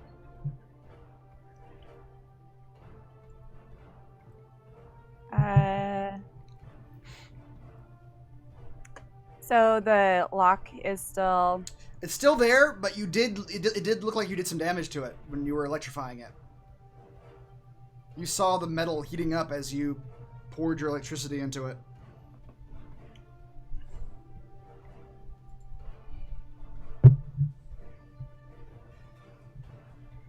Okay. I'm gonna cast haste again on myself. And try my cantrip on the lock again. All right, 28 crit. Good lord. All right. As you do that, you begin to shock, and as you continue to pour electricity into the metal, it begins to sort of heat up, almost getting red to the touch, or hot to the touch, red in color. And then you hear something click, and the door just swings open.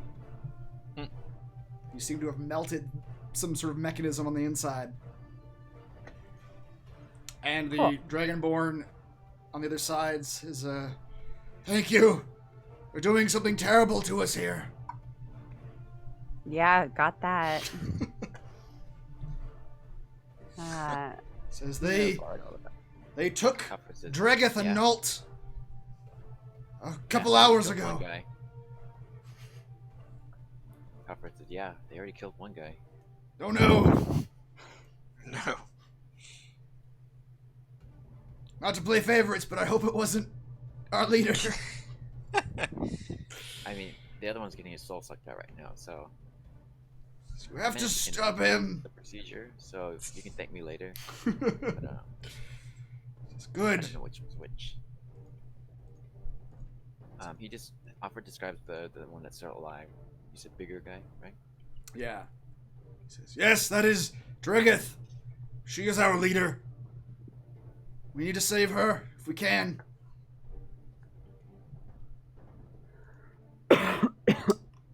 Corinne, you still have an... Oh, no, haste was your first action. Okay. Yeah, I just moved forward Okay. a little bit. I'm done. All right. Brysis, your turn. Okay.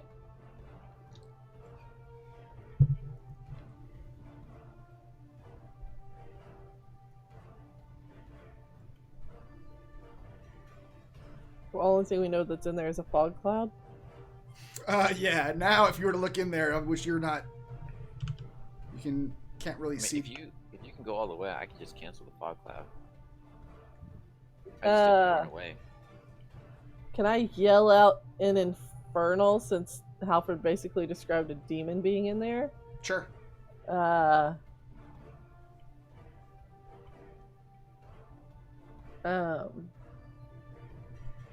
I knew what I wanted to say, and then it went out in one ear and out the other. Crap.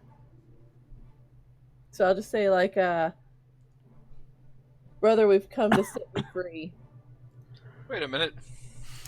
You don't know what I'm saying. I'm speaking Infernal. That's probably even scarier. You just started going into demon voice. Like, oh god, what is going on? Like, wait a minute, I didn't know that about you. Brysis, you hear a voice in your head. It seems to be telepathy, but it is communicating to you in Infernal. It says, yes, saviors. I've been trapped so long. Free me.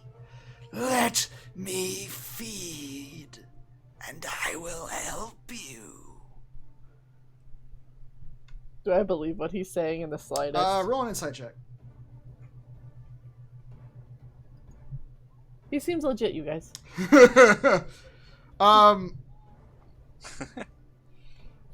Perhaps, but you do catch on to the very aggressive way he says, let me feed, when he is offering his deal to you. I'll consider it. He didn't stipulate how much he had to feed. Mm-hmm.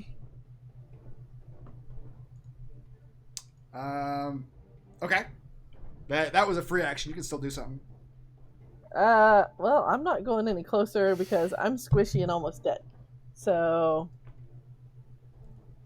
I think like a third of my life. So, I'll wait till someone beefier goes in front of me. Okay. Tim, you're I'm up. just gonna wait around this corner. Yep.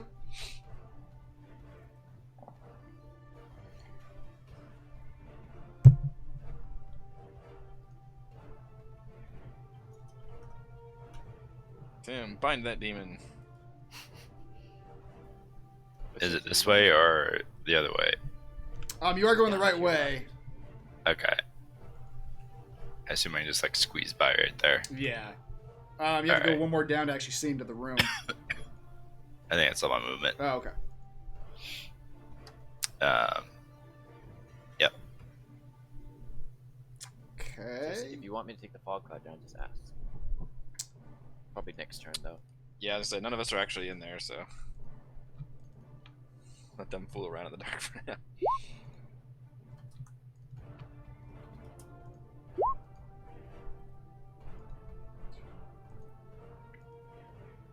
All right, Alfred, it's your turn again.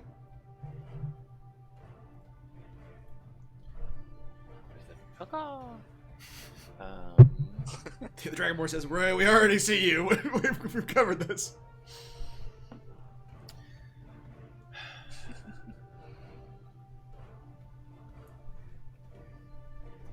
He's just going to.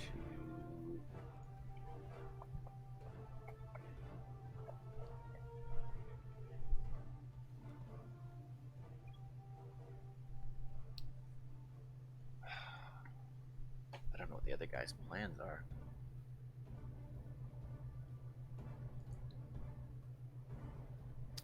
You know what? I'm just gonna ready in action. As soon as demon thing pops out, I'm just gonna shoot him with an arrow.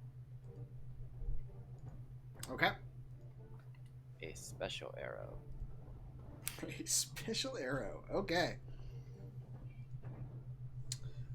All right. Kazan, you're up. So are we still gonna chill around this corner? We let them come to us. I see some Orbeez down there. I will skip to the other side of the. Oh, wait, is there more? Oh, those are the orbs you brought with you. Actually, don't ignore Are those. there more captives down here? Yeah. You go down and you see another jail cell, another jail door at the far end. You see a dwarf sitting on the ground with his back to you. Okay. 5, 10, 15, 20, 25, 30. I can't quite make it to them. I will say something reassuring like, we've come to... No, I'm not gonna say that. We've come to rescue you. Don't be alarmed. The dwarf stands and looks at you. Says, "Thank the gods! Didn't think I was gonna make it out of this one alive." I'm gonna put an end to this whole unholy business. Alright. Unless you let me, like, use my pole arm on the cell somehow. You could try to... Like, wrench it. Yeah, yeah, Is that like an attack or a strength check? it'd probably have to be an attack from this distance, because you're not able to, like, get it in there and really wrench it from 5 feet away. You chip away a little bit. You, like, swing your glaive at where the lock is, and you see some metal chip away, but you suspect it might take quite a bit more of this to actually open it this way. Okay. Is it worth going through my attacks or just not? If you want to, but yeah, it seems to you like it would take quite a bit of this, just hammering Alright. into it with your weapon to actually. I try to start. I tell him to like lean back, and I try to whack at the door as best I Okay. can. I don't understand the complexities of lockpicking. Ah. Smash it. I will attack the door. Okay. Corinne.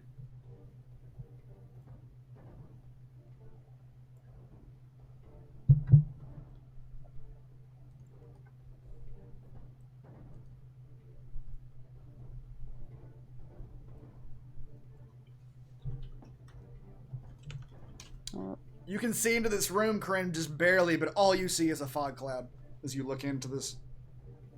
Look in this doorway.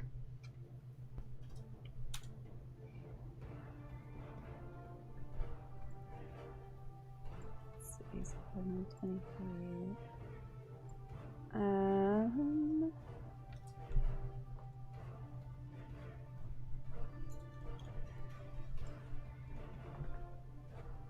Wait, so what's down here in this room, Kazan? By you? Just more prisoners. Yeah, there's another cell door Another, right here. like little closet of prisoners shoved in the corner. Okay. And then there's some more colored orbs down here. Those are the ones you brought with you. I just brought them. Oh. I just brought them up for your ease. Gotcha.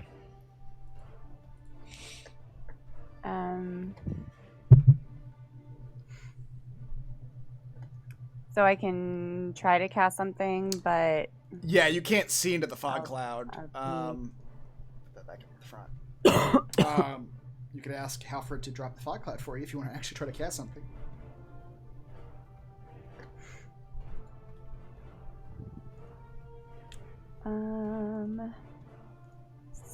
Starting to run low on spell slots.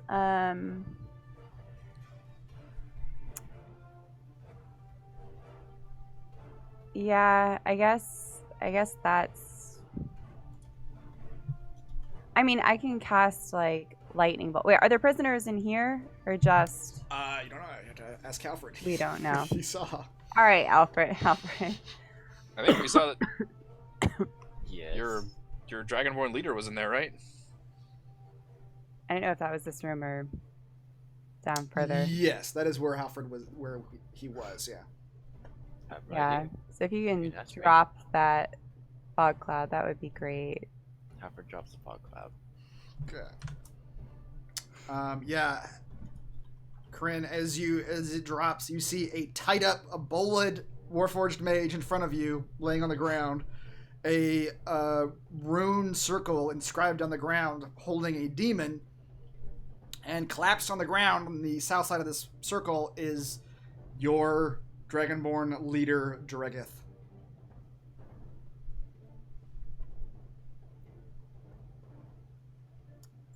So Halford says surprise.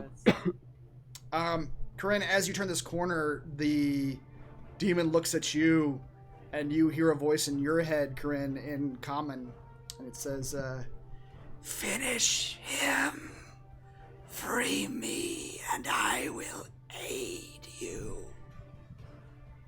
And his claw motions to the Warforged on the ground.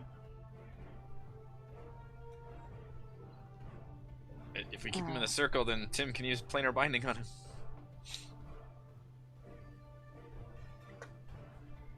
I think. okay. So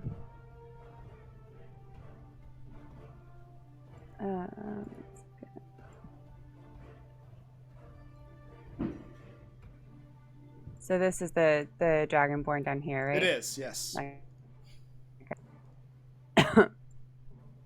So I'll cast a lightning bolt at a level 4.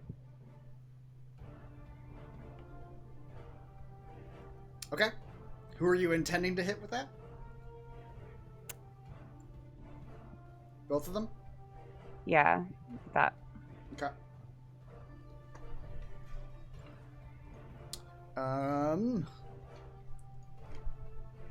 The Warforged mage is tied up, so he cannot.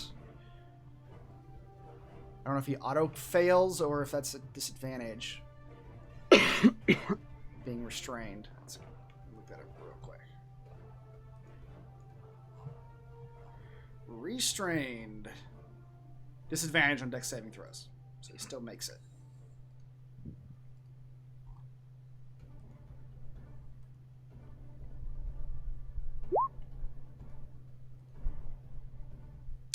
All right. right. He fails. And he fails. All right. They both take 27 damage.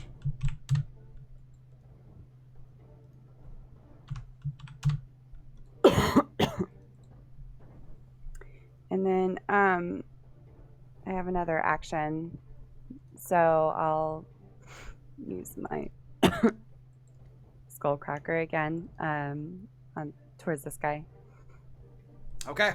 You use Skullcracker and smack him with it, and you hit him with it. Yeah. Okay.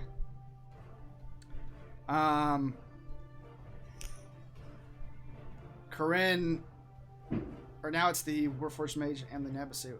As this Warforged Mage is trying to break free, Corinne, you watch as this demon stalks over to the west side of the circle and kneels down and hunches over and looks at the Warforged Mage.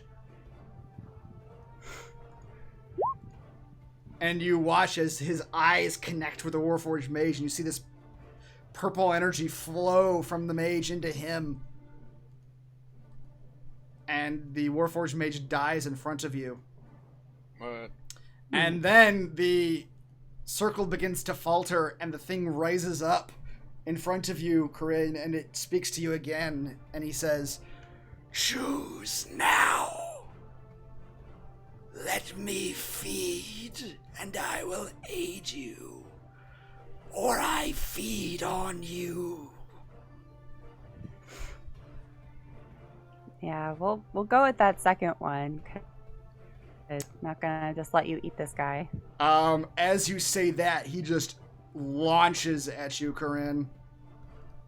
And he already made his soul steal, but he has a claw and a bite attack that he attempts to hit you with. Oh shit. Ow. Yeah. Oh my goodness. Okay. What the fuck? It's got a plus 11. Oh no. Well, this was a mistake. I should have gone with the Always other make option. deals with demons. Oh my god! Oh! Holy It's the Yeti all over shit! again. Okay. Well, 30 then 40. it's been real, guys. Looks up. Oh no. My goodness. That's, Okay. that's Two bananas damage. crits in a row. Get out the graphing calculator. For 74 damage total. I didn't know that was a possibility. That's it. Holy shit. Tim, you watch as this ink black winged beast just pounces onto Corinne and just begins tearing at her right in front of you. Jeez. Bad day to be a blue dragon. Yeah. The Warforged Mage is dead. Brysis, it's your turn. Okay. Good lord. Corinne is bleeding out in front of you. That's terrifying. Oh my good. That's. Nope, it's not. Go right there. Okay. You back into a little alcove. There's a little statue there, but you can back into it still. Yeah, I'm kind of smallish, freakishly tall, but small. All right, so I am going to heighten spell. As I say this, I look at him and go, "Brother, no. You will not touch my underlings if you wish to be free." I am already free. And Now I feed. So he has disadvantage on his wisdom saving throw. Yes, but Oh no! so it is normal. Ah. He does That's not. good to know. He does not have advantage. Okay. Still didn't make it though. Still didn't make it. All right, you. Yeah, you needed that. Otherwise, you would have had advantage and rolled again. Yep.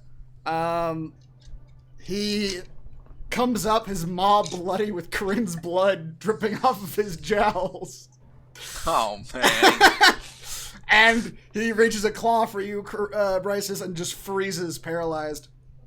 I'm gonna go, and again, speaking all in Draconic because I know it freaks Kazan out. Look at him go, brother, you are no longer free. That's good. Yeah, he's trying. Tim, you got a down dragonborn in front of you. Is That's a Bryce real out of sight shame. right now? Yeah, because I'm gonna call out. I'm holding it. Someone needs to beat the hell out of it because it's going to come free.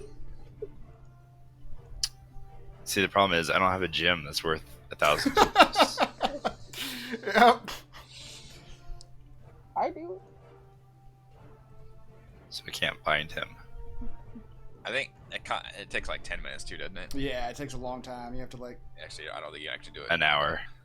An hour. That's okay. It's what that mage was doing when you killed Yeah. him. Alright, I'm going to...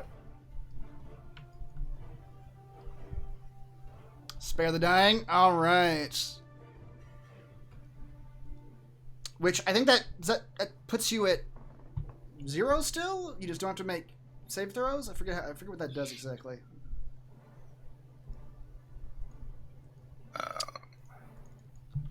Spare the dying. I mean, that's not the official description. You touch, yeah. Living creature that has 0 hit points. Creature becomes stable. The spell has no effect. So you're just stable. You don't. She's still unconscious, but you don't have to make death saving throws. Then I'll use my extra attack to attack him with Dawn Strike. Okay. He's held until the end of his turn when he can make the save again. Tim. Well, he's paralyzed actually. Yeah. So what does that do in terms of effects? Let me see. Paralyzed. Can't move or speak. Automatically fail. Attack rolls against the creature have advantage. Any attack that hits the creature is a critical hit if the attacker is within 5 feet.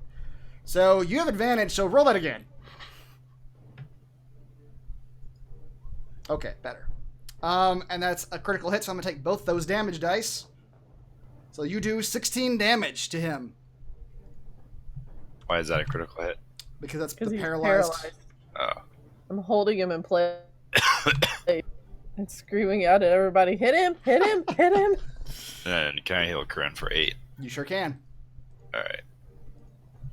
Corinne, your eyes flitter open as you look at the mauling wounds on your. And yeah, the Navasu is still hovered over your body, Corinne, but now it's just like a statue over you. That's terrifying. Alright, I'm done. Okay, back up to Halfred. 5, 10, 15, 20.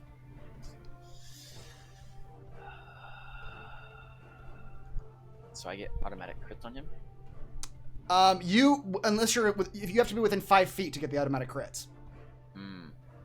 You get advantage on him due to being paralyzed. That's fine. I will just take the advantage. Okay. Alright. Notch a special arrow.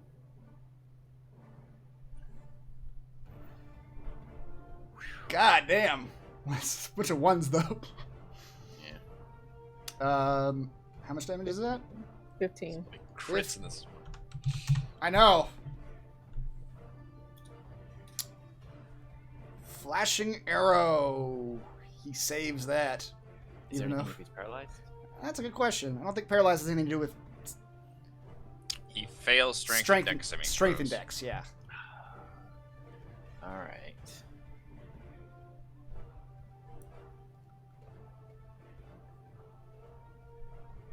Hold on. This is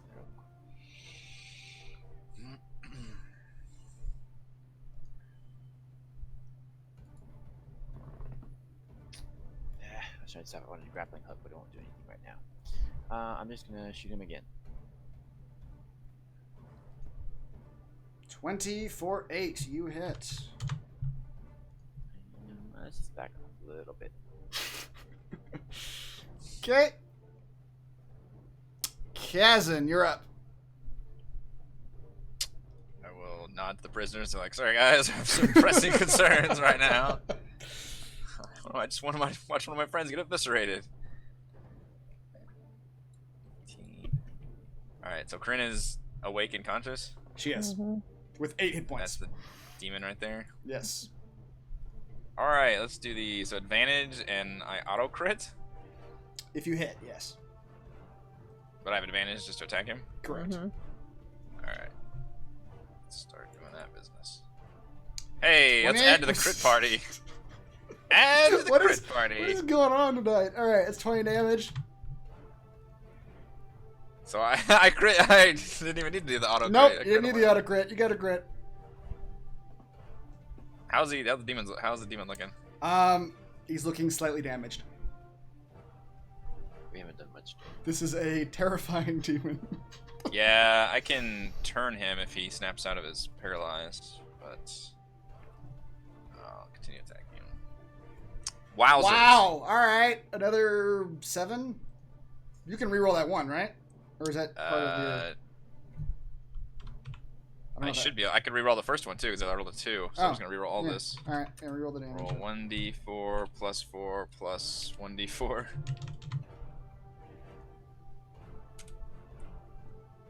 Same damage. Yeah. Somehow. Okay. I'll use a warlock spell slot to do divine smite on him also, which I think will do extra damage to him actually. That one lets me choose a third level. Yeah, if he's undead or fiend. Okay. So it'll do the 15 plus the 7. Yeah, assuming he's fiend. He sure is. So extra 22 damage. Okay. As the energy pours through, it's my other warlock spell slot, and then my extra attack. 19 also hits. So that's a crit. Yes. Because of the thing. Yep. So roll your damage dice. You roll another 1d10, yeah. Another 5. Alright. I have done the damage. Yep, you've done quite a bit of damage as he stands paralyzed before you. on a non-moving target. That's really exactly. But I make it look so cool. Yep. Corinne, it is your turn. Will you please make a Constitution saving throw for me? Now that you have returned from the dead, you have to roll for a lasting injury. Hey-o. All right, no lasting injuries for you. You pop right back up. Excellent. Getting gored. Yeah, you got gored, but you got right back up. I'm alright, I'm alright. Missed all the vital organs and Yep. tendons. She just went down 2 sessions ago, too. Yeah. Okay. Oh yeah, I was gonna ask you. So like, what about these guys up here? Why are they just chilling? Like, I feel like they should be helping. You want them to help? All right. You can like admonish them. I think 2 of them are warriors who can't do much without weapons. But Okay. one of them has cleric's abilities. Yeah. I'm going to invite them to come help us. Okay, you Hey, invite. guys, I just died. If you could like come back and Just died. help us out, that'd be great. Yeah, the priest. There's a dragonborn priest amongst those 3, and he steps forward and says, "Of course, I can help." And he casts. Oh God, my thing just fucked up.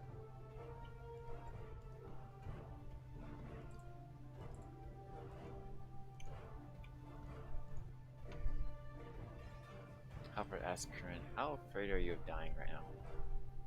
Again. I mean, like, people seem to help me out when it happens, so. he tried to cast that at 3rd level, but it did not roll any of the extra the 1d8s. So I'm going to do that myself. Apparently, whatever was fucking up your guys' character sheets is also fucking up the NPC character sheets. In terms of... Does he have any modifier? Wisdom?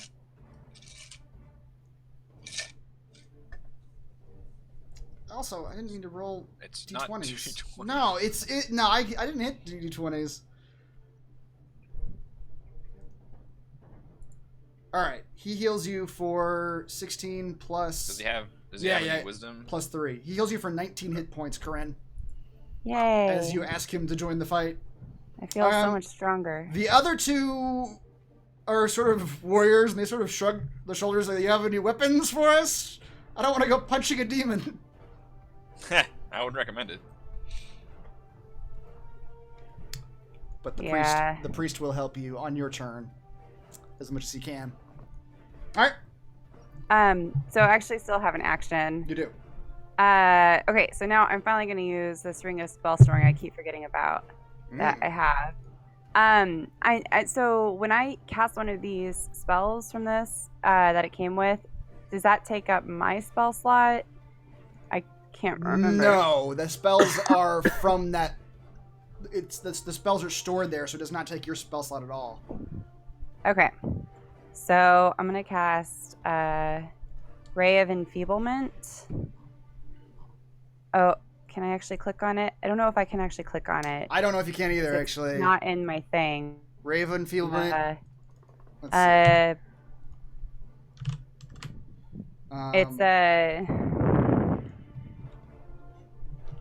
On a hit, the target deals only half damage with weapon attacks that use strength until the spell ends. He makes a con saving throw on each of his turns to try to end the spell.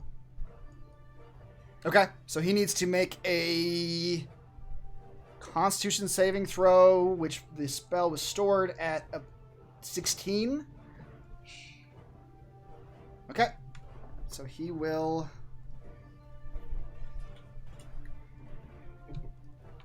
make that saving throw, which he does make, because he has a +5. Wow. Good for him. Yeah. All right. The Nabasu's turn. Hold monster is at the end of each of its turns. Okay, at the end. All right. He is going to struggle against the hold monster thing again. Now he does not have disadvantage. So he gets his normal advantage back.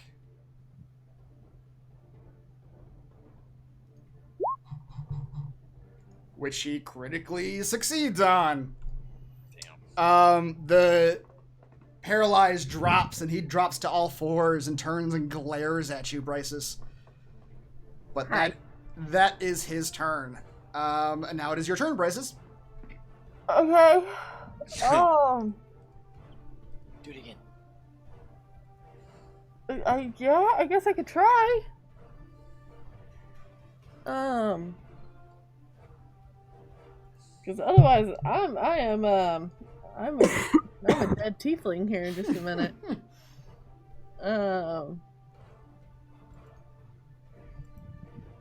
The other thing I could do is I could polymorph him.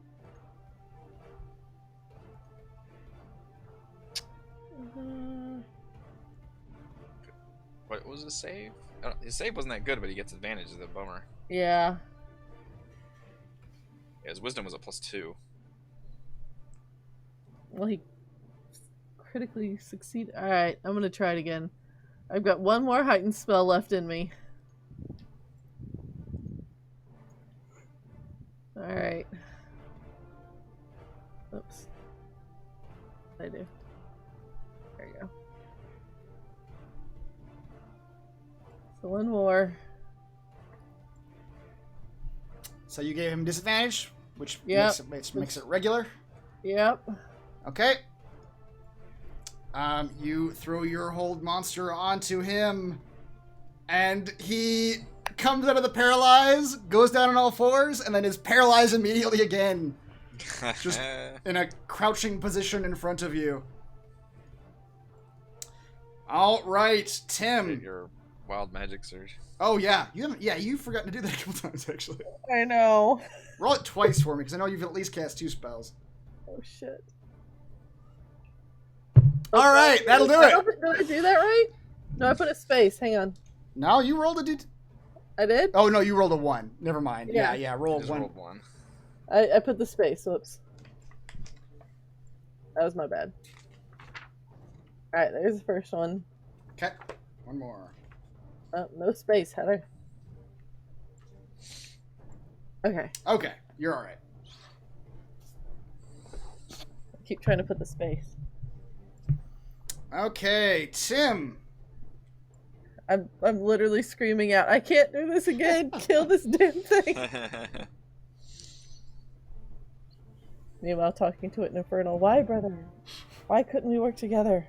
So there's no other. Hungry. Must feed.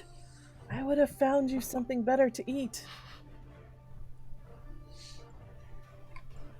Oh, you were saying something, Chasm? Oh, were there no other bad guys in there? No, there were not. There was the Warforged Mage, and there was the demon in the circle. Okay. Alright, I'll attack with Dawn Strike. Okay. Same story advantage. He is still paralyzed. So. Yeah, is Tren within 20 feet of me? She is. Alright. That does hit. Would you like to roll another... What is it? D6?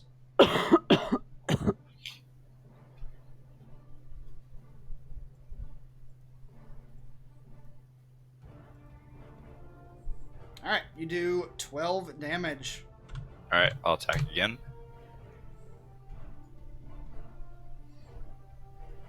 27 also hits.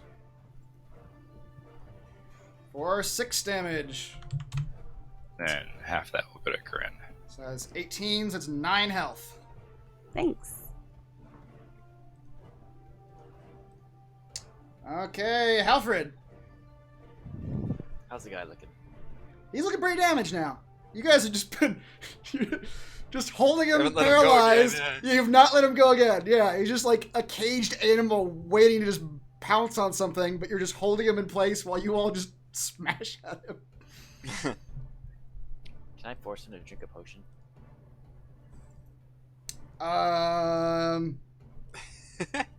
You could conceivably try to pour a potion down his throat. That might be a little difficult. But you could try it. I mean, I can try it. You're gonna have to like get in next to his mouth and like stick the potion down and like turn the potion up. Alright, I'll do it. Alfred says hello there. Roll a DC 13 sleight of hand check to pour a potion down this demon's throat.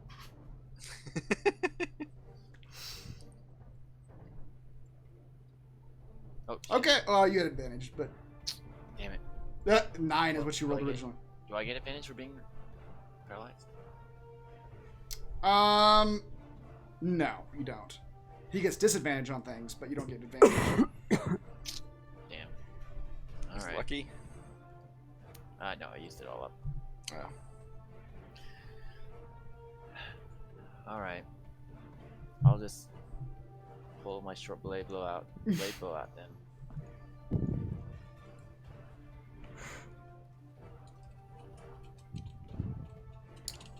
20 does hit.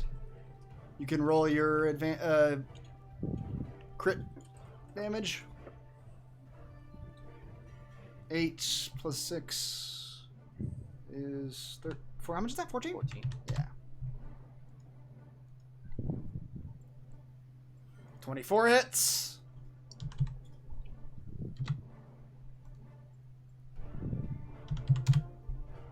Okay.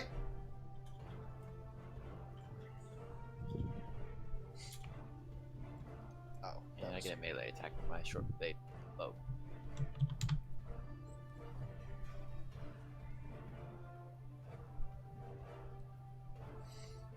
Step away now.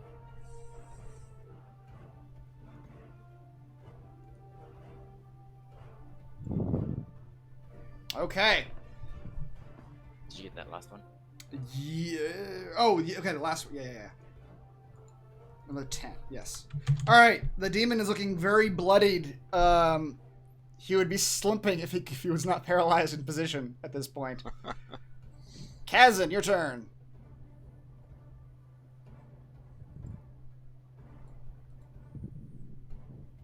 Let's make some magic again.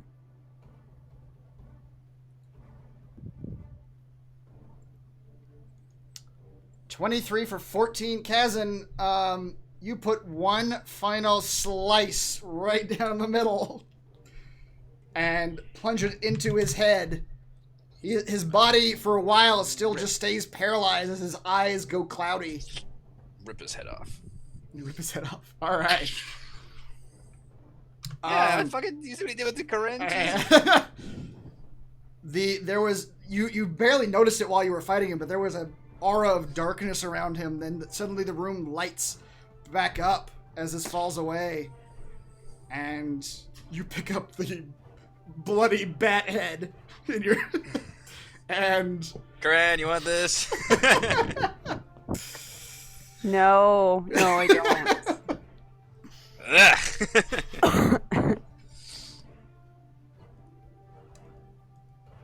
and he is dead. That thing was terrifying. That was an excellent use of hold monster, though. Holy crap. I need a nap for like the next 8 hours. Alright, I'll go down and help free these guys. All right, with no other pressing concerns, Kazan, I'll say that after given some time, you're able to sort of wrench.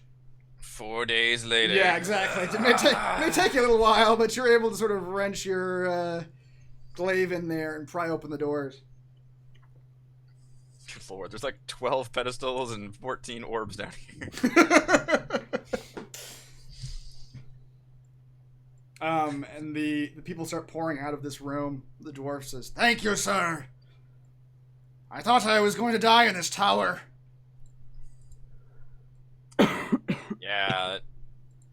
Yeah. One of us nearly did. It was a bit of a close call there. Says, There's "Yes. some demons in here. I only caught one glimpse of the demon they were using to You mean suck out." this demon? Oh God! That's the one sucking out our bloody souls. He was. That's bad news. Do you know anything about this tower? Like how much taller it gets? He says, "I've seen the thing that runs this place walking around. I think there's only one more story to it. I think his workshop where he makes these blasted statues is right above us. Excellent. From what I gather, he siphons the energy off that dead demon there and uses it to create these creatures. I ain't no wizard myself." You're doing a good job so far. Well, hopefully we stopped that by killing this demon. Corinne, meanwhile, you have gone into the middle room, and the blue tribe's leader lies on the ground. She sort of lifts herself up on an arm. She definitely looks like wasted away a little bit. And she says, "Corinne, is that you? I didn't think I was going to ever see you again." Yeah. I don't know what to say. You're welcome, but Yeah, Corinne, I've lost a lot of blood. The one you were talking to earlier comes in from the side, Corinne, and he joins in the conversation. He says, "She saved us all, Dregeth. She came here for us. Isn't that right, Corinne?" yes, that's why I came here. She saved How did you guys end up here? She says, "It was Rylan, our mother, the matron dragon, the blue dragon who birthed us all centuries ago. She came to our tribe and turned many of us. She gave Rylan instructions to lead a war party against the white tribe, and she sent those of us with skills she sent us into the hands of these statue creatures here, who brought us to this tower. Of course, once the dragon was out of sight, her influence faded, but by that point, we were already in their clutches."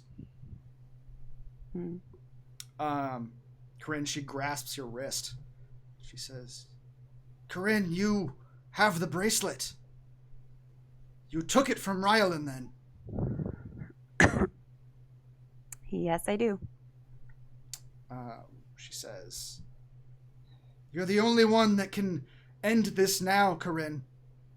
The only way for our tribe to ever be free is if our matron dies. Swear to me that you will kill the blue dragon." I swear. As you say that, you see some blue energy around the corners of Dregus' eyes, and she says, "Take my leadership as well, Corinne. You are our sole champion now. You will save us all." And with that, her hand is gripped around the bracelet at your wrist, and you feel it become more powerful as she does this.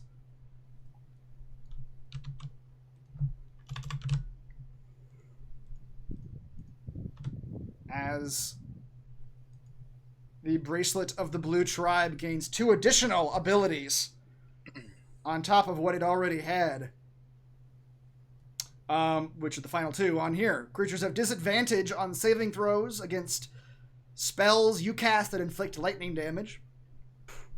And when damaged by a creature within 5 feet of you, you may cast the Shocking Grasp cantrip as a reaction. Cool. She says, "You have my power now as well. You have the whole of the blue tribe behind you. Finish this for us." Do you know where Rylan went? She says, Corinne, you remember Rylan's the one you fought. You killed him. The he was the one who was leading the war party and killing the whites. It's like, do you know where he went? Oh wait, I That's right, I killed him. You had the one-on-one fight with him, the duel. The matron and the matron. dragon mother. She says, "I have no idea." That's got to be the blue dragon boss, right? One may presume. We're putting 2 and 2 together with that. the mistress they all refer to, yeah. And the blue dragon that's been fucking us up the whole time. Yep. She says, "I don't know where she went. She visited us briefly, mentioning that she was going to add our strength to her construct army, and that with us and her new warforged and her army of gargoyles and whatever other unholy thing she's concocted, she would finally put an end to the giant empire."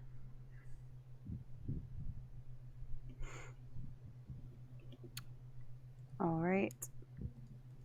Well, I swear to you that we will find her and take care of her. Yes, thank you, Corinne. You are a true daughter of the Blue Tribe.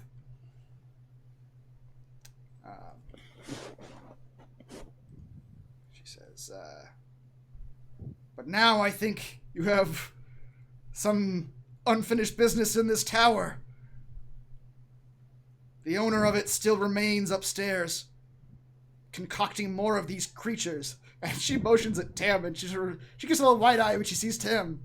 She says, "Is he one of them?"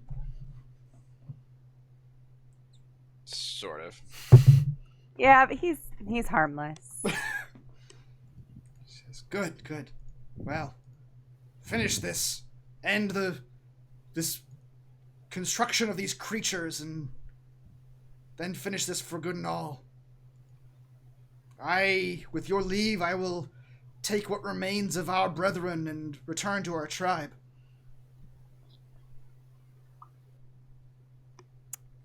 All right. Well, be careful on your way back. Yes, I will. Good luck to Don't you. take our hippogriffs. Free hippogriffs. No. Let's go, boys.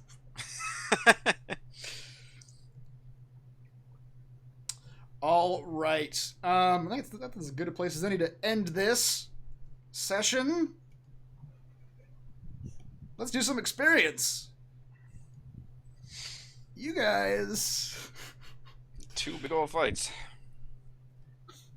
just fucking took on the Navasu, huh? That was...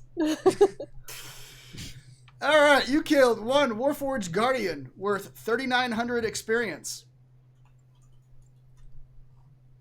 You killed 4 Warforged Mages worth 2,900 experience. Each. And you killed the Nabasu worth 13,000 experience. Wow. What's CR levels that thing? 15.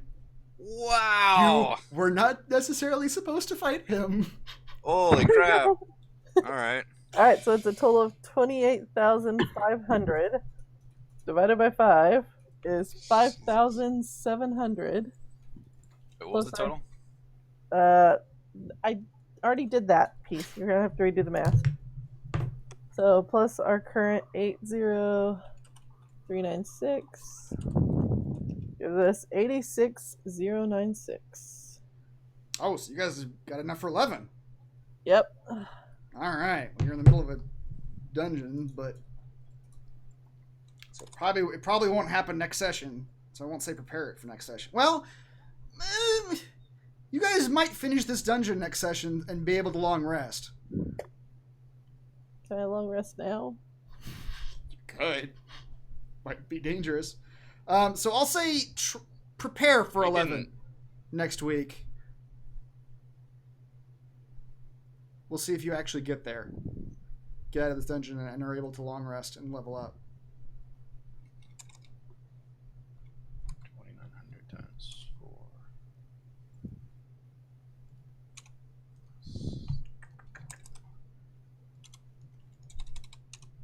28,500. Mm-hmm. Boy. That's... What were we supposed to do with the Navasu? You could just talk to him. That mage was no threat to you guys at all. He was just gonna sit there and hold the demon the entire time. In my defense, That's... This is all Halford's fault. I thought he was summoning him here. I mean, that's a fair I think- assumption, yeah. We were supposed to, I think, yeah, he had summoned him and he was holding him there. Well, we were afraid that we were going to lose the dragon Yeah. chiefess, though. Yeah, sure. A I fair... thought he was summoning him, and if I hit him, broke his concentration, then he would disappear. That's Yeah. that's a fair guess. Wasn't right, but it was Yeah. a fair guess. Oh, thank goodness for Hold Monster. Yep. Yeah, I don't know what it... Alright, thank you to Eric, Heather, Reese, Rochelle, and Raymond. I'm Chris. We're here doing D&D 5th Edition Storm King's Thunder every week. We will see you next time. That is a record for single amount of experience we've got. Wow.